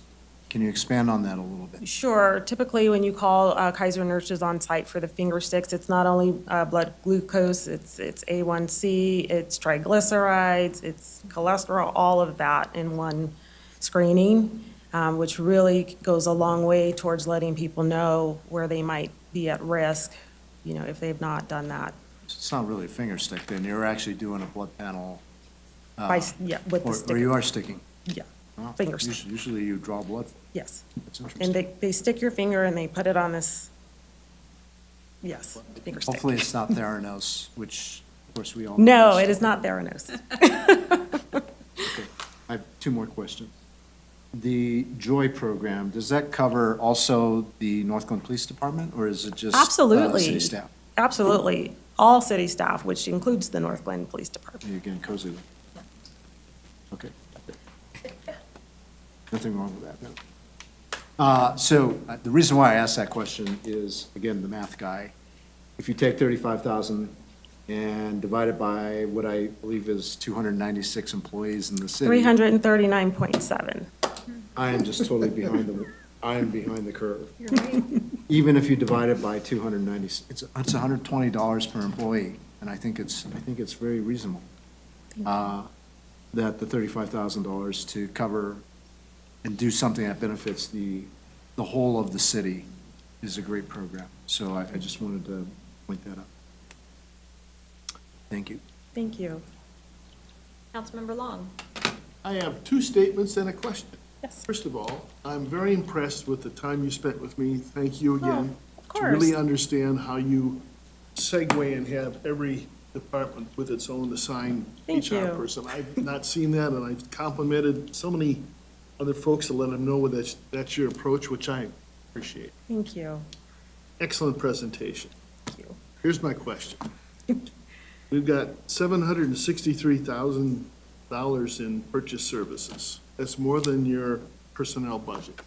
Can you somehow share with me, I guess I'm a newbie to this, I don't know what all those purchases services entail. Can you give me a high-level breakdown?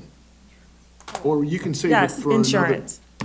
It's all insurance? Not all of it. Oh, About, how much of it? Good chunk of it. A good chunk. The liability. so liability insurance falls to the HR, huh? Yes, risk is under HR. Risk ends, okay. So it's mostly the insurance game. Okay, Yeah, it's gotten pretty expensive. okay, thank you. You're welcome. Mayor Pro Tem? Thank you, Madam Mayor. Yes to all of these things. I mean, if we look at Northland as a business and the city manager as a CEO, you have to take care of your employees. Retention is way less expensive than recruiting and training, as was mentioned before. So all of this is extremely important. Especially happy about the finger sticks. I requested a study session, I don't remember when, but in terms of looking at different wellness opportunities for our police department, like cardiac tests and stuff like that. So I don't know if that's something that Kaiser would offer as well.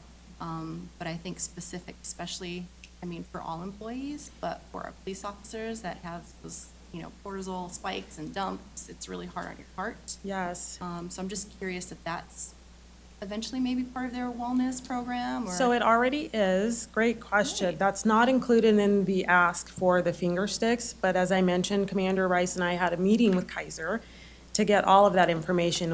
And we have a listing of all the offerings that include what you suggested that we could choose from. That makes me so happy. Thank you so much for bringing this. Absolutely. Councilmember Walker? Thank you. I'm in support of everything except for the Northglenn Next Committee.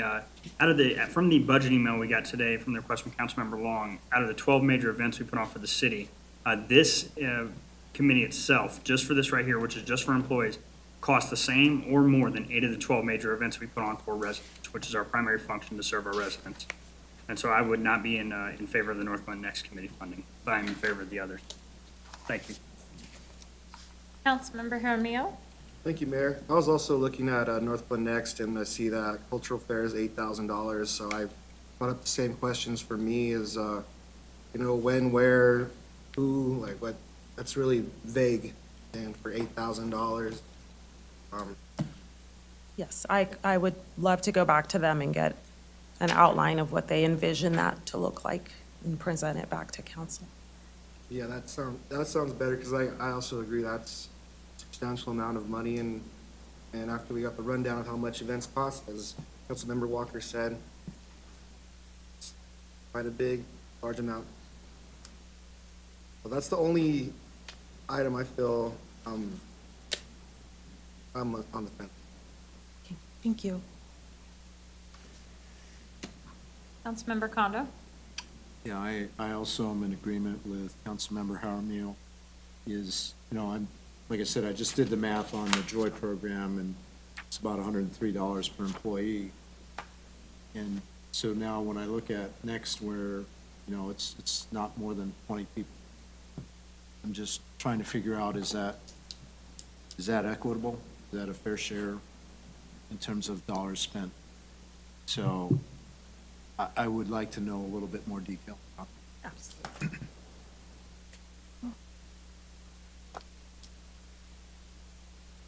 I think that's actually a fair request. I was looking at some of these and thinking that, while I completely agree with the mayor pro tem, I think if we find ourselves in a financial crunch in the future, these are things that are probably not going to be something we can spend this much money on, because it does total a sizable amount.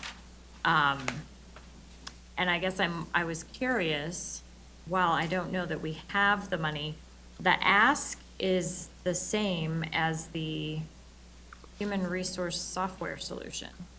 And so it seems like you're foregoing that. And so I guess I'm just wondering, needs versus wants, right? What do we need to have to function, and do we need to have this software system? And did we sort of replace it with things that are awesome and have value, but would probably, if we were black and white about it, be more of a want? Sure. In all fairness, I submitted the package request for the HRIS system without having the conversation with the finance director, and there really is an opportunity for both of our departments to look at minimizing all the separate systems we have now to see if there's the potential to have fewer systems. And so we need to have that conversation before even knowing what would work. Okay. So I'm not saying no, because absolutely, I believe we need an HRIS system. But I would love to collaborate with him. And that makes a lot of sense to me. Thank you. I like a lot of these. I have been wondering about the kind of, I've been using the phrase return on investment. For the Joy Committee, how do we get data on, like, is this money well spent? Are people saying, wow, this really changed the way I view working here?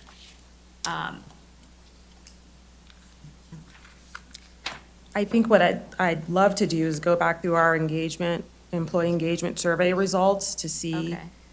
the comments related to the functions we put on. And also, Diana has employee counts from how many employees actually show up to these events. So I could ask her to pull that data as well. That would be great, yeah. Yeah, and I support the North Glen Next Committee. However, I do agree with my colleagues that I would like to learn more about what this specific ask is and what it means, especially the cultural fair, because it's out, it's new. And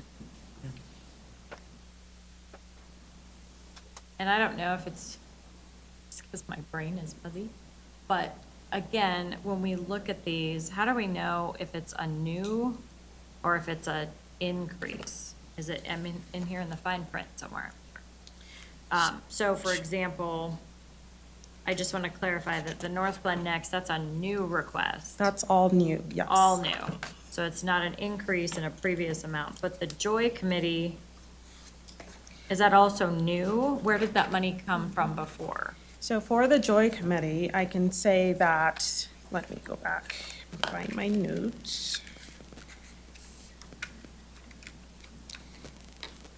Says they would like their own budget.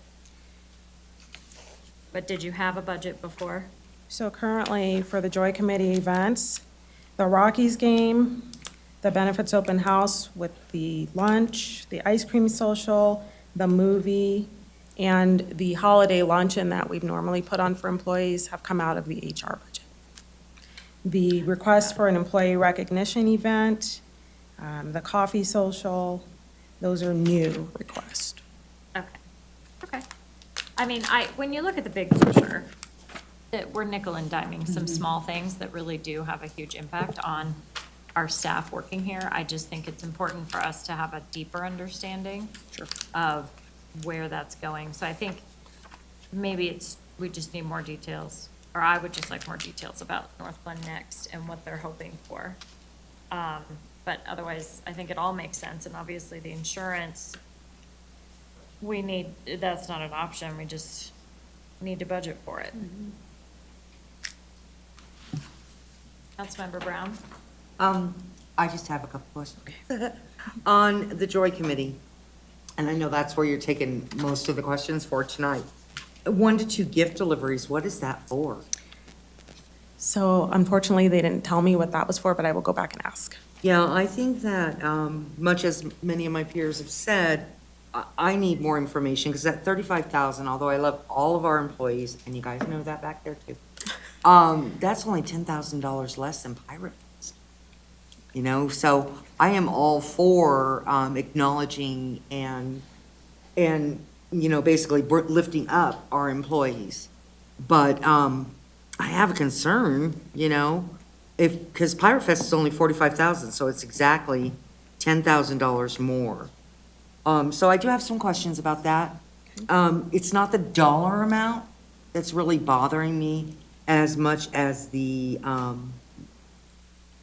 I get that you're trying to do one in every season, but there, for summer, we have a couple. Okay, so I just want more information. And again, with the North Glen Next, so this is a new budget, right? That's what you had said? Yes. I'm actually, I'm not in favor of it if we are going to put as much into the Joy Committee, because I think that we have to watch where we spend our money, right? And I'm not as much in favor, except for one little line in there. I think every employee and every council person needs to go through DEI training yearly. I think I've been through, 10 or 12 of them, 9 of them here. So I do like that under the North Glen Next employee next thing, but I don't think that's their expense. I think that's an HR expense. Okay. Okay? So, I'm not in favor, just if you're wondering, Meredith, I'm not in favor of the North Glen Next. I am in favor of the Joy Committee, especially if I, don't have to spend 10,000 or 15,000 on the other side. But I think that I need more information. You know what I mean? Absolutely, and I will get more information. I will add that for North Glen Next, they're an internal committee, and once we go through the trainings, the training is only as good as what you take from it and then how you show up in the workplace. One of our values is also inclusivity, and so that committee is really focused on, once we've trained, how do we show up for each other, and what does that look like in our organization? But I would absolutely go back. I agree with you. I'm not gonna argue, but I just think that a cultural fair for $8,000 for Totally food understand. vendors and truck vendors, that's, okay, so you totally get where I'm coming Totally from, right? get it, yes. And I'm right there to jam with you, so the jam training works for me. It's just the 2 issues that I have with the other.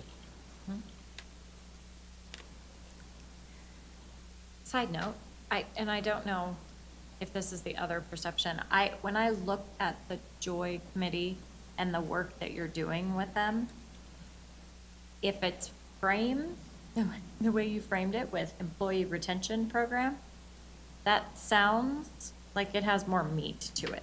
Does that make sense? I think it does that, but the Joy Committee makes it sound fluffy, and it makes it sound like something I don't want to put money toward, which is silly, because it really is just about the name. But when I think about it in terms of an employee retention or recognition program, it sounds like it has more beef around it, if that makes sense. It does, yes. Because I do support it. Like, I'm just stuck on the name. Councilmember Condo.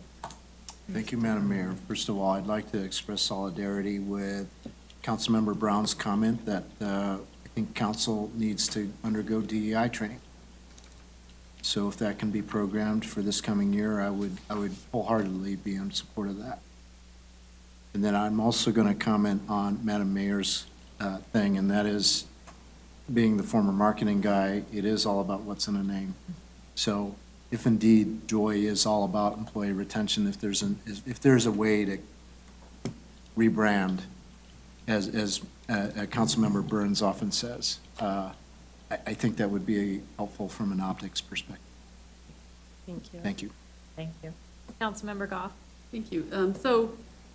We've had some comparisons about certain events and the request in this part of our budget. And I just, I wanted to ask, when we look at what's, listed in the cost of the event, for say the Pirate Fest, does that include the cost of the salaries of our city staff who are working it?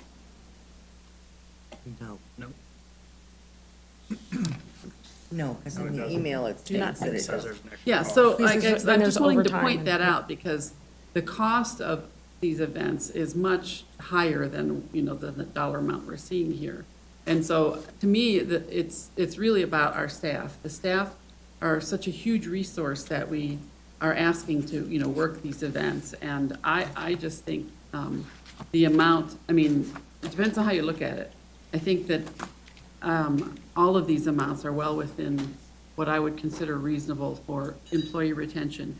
I don't remember the exact percentage, but one of the presentations I went to at CML on diversity, and however it was worded, like I'm not going to get it exactly right because I'm just going by memory, but they did some research that organizations that focus on inclusivity and diversity, and I didn't define exactly how, but that they retain, their retention of employees is 35% higher than organizations that do not.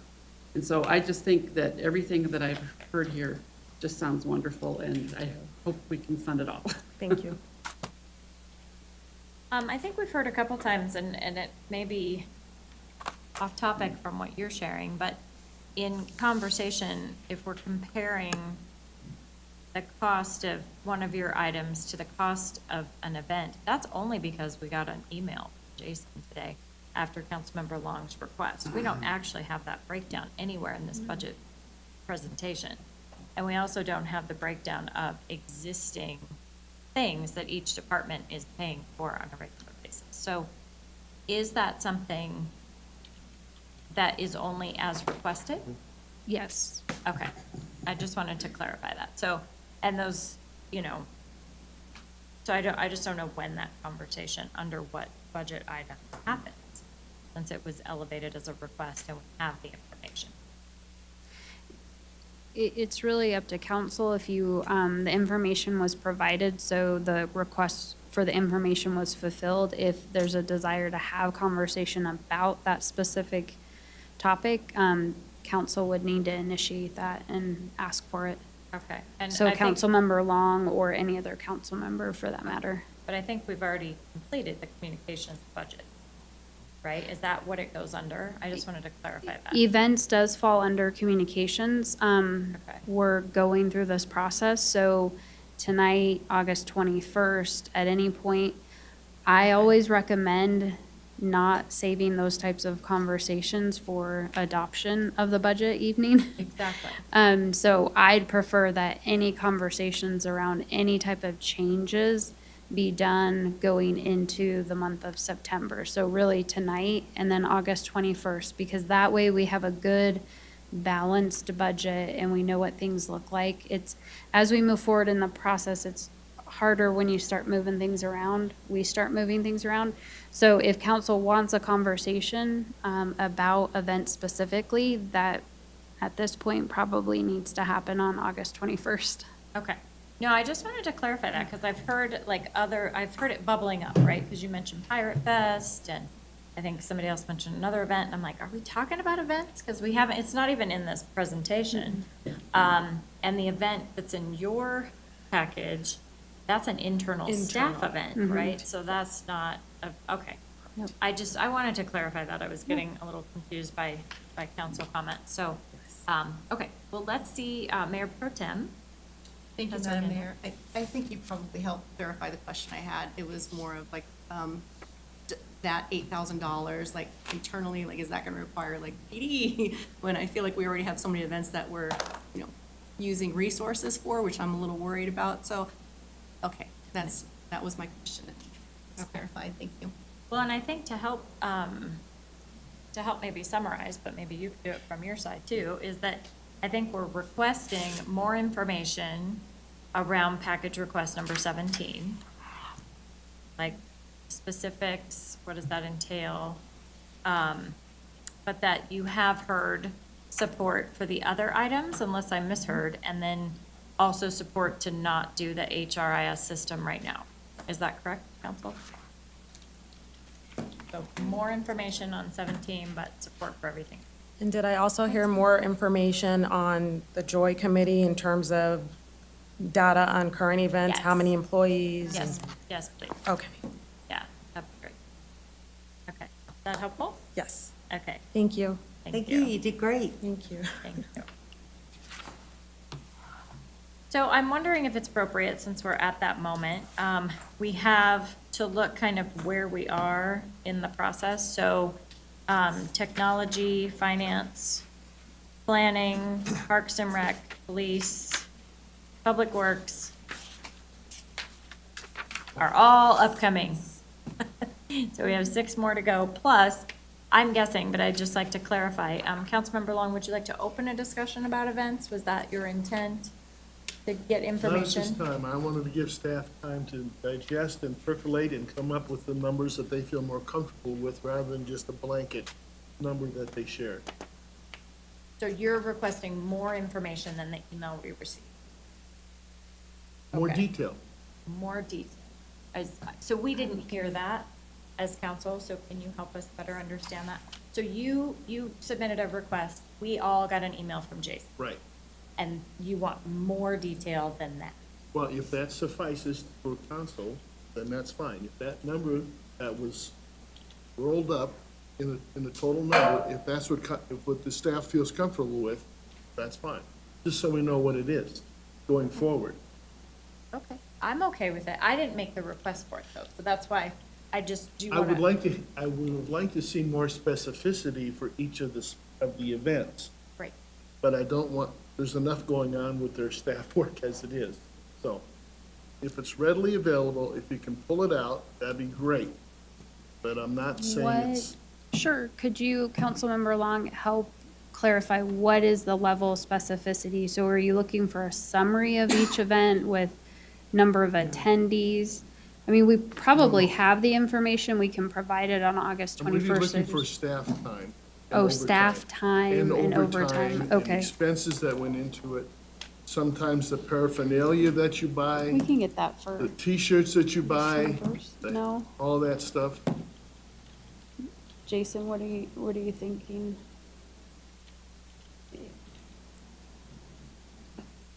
I mean, we provided,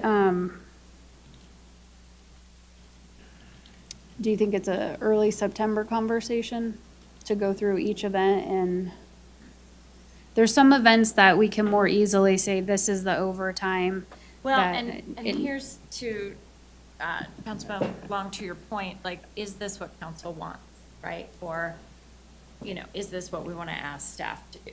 So I just wanted to make sure, because we got that email today, that it's in this mix, right? Because it's not in the presentation. And so and I actually did think it would be under the communication slides. I thought, after council feedback, we would have more details, the events would pop out. It's totally fine that it's not there, but I just want to see how council is feeling, if we want to add that information, if we need more information, so that we can direct. So how is everyone feeling about that? So we got the email about events. Do you need more? No. No? No, I'm More? good with how we've been doing things. No, you don't need more. Rich and Jay, do you need more information than the email we got from Jason? Would it resemble something like this, what we have here? No, because it's not a new request. Okay, I see saw the email that I received, Yeah. but, Is there more information you would like? I mean, this is fine for me. Okay. For me personally, I mean, if we're talking about programming for 2024, it would be nice to see a second column to see, you know, what is the amount of monies that are going to be allocated for 2024. I think it's the same. It's the same. Is it Yeah. flat? Okay, so no change. That's why it wasn't in the proposed budget. Gotcha. Then, Councilmember Burns, how are you feeling about? Do you need more information than the email Jason sent? Nope, the events list looks fine from this morning. Okay. Okay, so I think that cleared it up for me. So we have 7 people that are good with it. Can I just say one Yeah, thing? please. Just one thing. Yeah. When we were talking to earlier, we had mentioned that those lunch, you know, where we bring the food trucks in and everything for the ward gov and groove thing, we really started doing that through when it was COVID, you know, when we were coming back from COVID. So my question is, do we need to continue to spend that $20,000? How does everybody feel about that? The neighborhood night. The neighborhood, yeah, it used to be the Gov and Groove or whatever. And, you know, I mean, I'm fine with it. I really like the band and the food was good. But I'm wondering if we're going to talk about cutting back ward meetings or something like that, if that doesn't fall. I mean, we can always talk about that later. Yeah. But if we're going to talk about cutting down ward meetings, then they should probably stay, you know, that kind of stuff. I just wanted to bring that out. Yeah, and I think there's also the question of, do some of the other events fall under our Parks Department? Like, because we have bands all the time. There's other events within, yeah, that Amanda can, I mean, I don't think, because of the way we approach the budget as recommended, unless something's new, it's part of what's called the base budget. So all of this is the base budget, which is why there's not a package request for these events specifically. Got it. So Amanda can answer questions specific to the events that her department runs, because you're right, there are a whole ton of events and, you know, on that side of things. So it's really up to council if you want to have a conversation specific to, you know, I can go back and ask Diana as part of looking at the communications line item and the supplies line item for council specifically on that legislative budget, if reducing the number of council ward meetings would help bring down that cost. I think there's a correlation there, but I'd have to look at the detail. So we can bring that back to you on August 21st.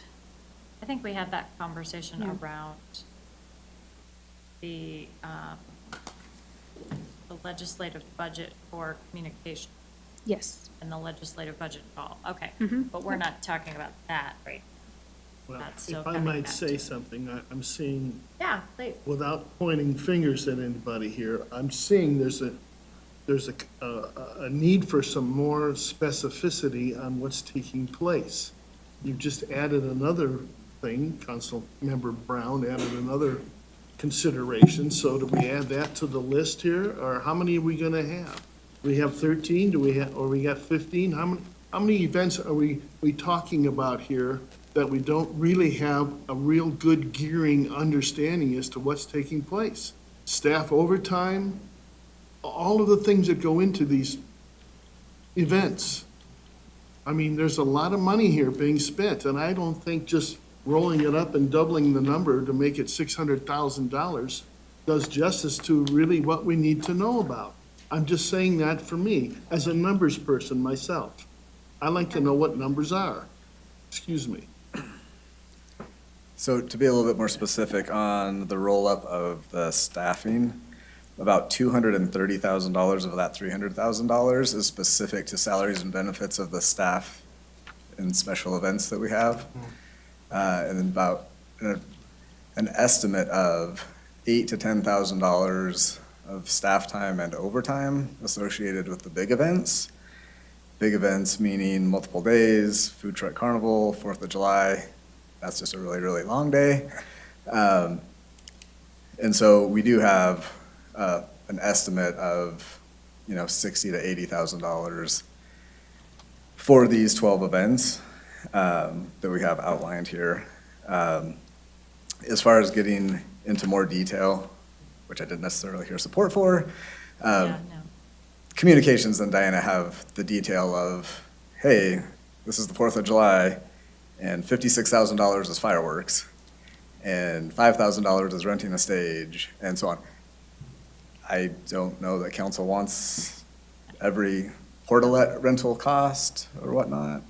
I mean, every transaction is on OpenGov, so that is available to find that detail. And we can provide the detail. I just don't know if council has interest. So can I ask a question, though? Sure. So you just said you took that $300,000 and you split it apart, and you said about 200, how many? 30.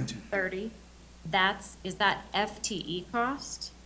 Yes. So that's already in their salary. Salaries and But it's benefits. the other piece, the 70,000, roughly 70,000, is overtime or special Other cost departments' time commitment, in addition to their salary. correct. Okay. So that's helpful. Councilmember Long, does that help? Taking the 300,000 and splitting No, it? and to me, with all due respect, it sounds like a swag. That's what I'm hearing from you, with all due respect. I know you're struggling with all the other numbers that are coming at you and everything else. But, No, city manager has to write a check every time for stage management, outsourcing, new paraphernalia, extra T-shirts, all the caps, all the things that go on. I see all the things that are being handed out. And, this is a big number. I mean, that's a number. It could even be 800,000 for all we know. But anyway, I'm just sharing with you that I'm uncomfortable not knowing the specificity of what's taking place. And I know staff works hard as it is. So calling upon them to do overtime, time away from their families at night doing these events, I totally get it. Or weekends, I totally understand that. I just like to know what those numbers are with more specificity than just, hey, I think it might be 600,000. With all due respect, I'm just trying to see what the numbers are. So Councilmember Long, I heard more specific numbers, so I would like more clarity on what you're asking. So let's pick one. Let's pick Food Truck Carnival. So $65,000. Some of the money is covered through their salary. They're actually paid to work the event. Some of that is additional overtime. When you look at that $65,000, do you want the whole thing broken down? Yeah, I would like to see that. So But you I'd like wanna to see what's in addition to the 65, because with Right. all due respect, he's taken 312,000 and rolled it up to 600,000 as a rounded number. So of the $65,000, taking 12 events divided by 600,000 is 50,000 an event. So are you saying that the 65 added another 50,000 to it to pull it off? No, so, I don't understand. You see what I'm saying here on this? no, I don't, that's why I'm saying. You don't see that? So $300,000 was what he said, and then he just said 230,000 of it comes out of their salary that is in their FTE cost. So it's $70,000 that is the additional piece that you're asking about. So are you asking for that 70,000 to be broken out by the 12 events? Would that be helpful? Yes. Okay. Is that something you can do? we do not track Okay, those hours in that manner. okay. So we have tracked two events in 2022, and that is where I came up with the large events being $8,000 to $10,000, because we did have everyone track their time. Great. So from that, we've extrapolated that estimate, because we do not have a timekeeping system that tracks. I'm an officer, and I worked 2 hours of overtime this week, and then I got another call, but now I'm gonna switch my overtime to 4th of July event, and so on and so forth. There's just a lot going on Okay. for staff to be, tracking their hour-to-hour workload on specific special events. So Parks is gonna clean up the park. It may just happen to be more because they're cleaning up the park after an event Got it. or setting up for. So that's where some of the labor hours come into play that we have tracked for a couple of events to be able to get a better number kind of calculated there, so.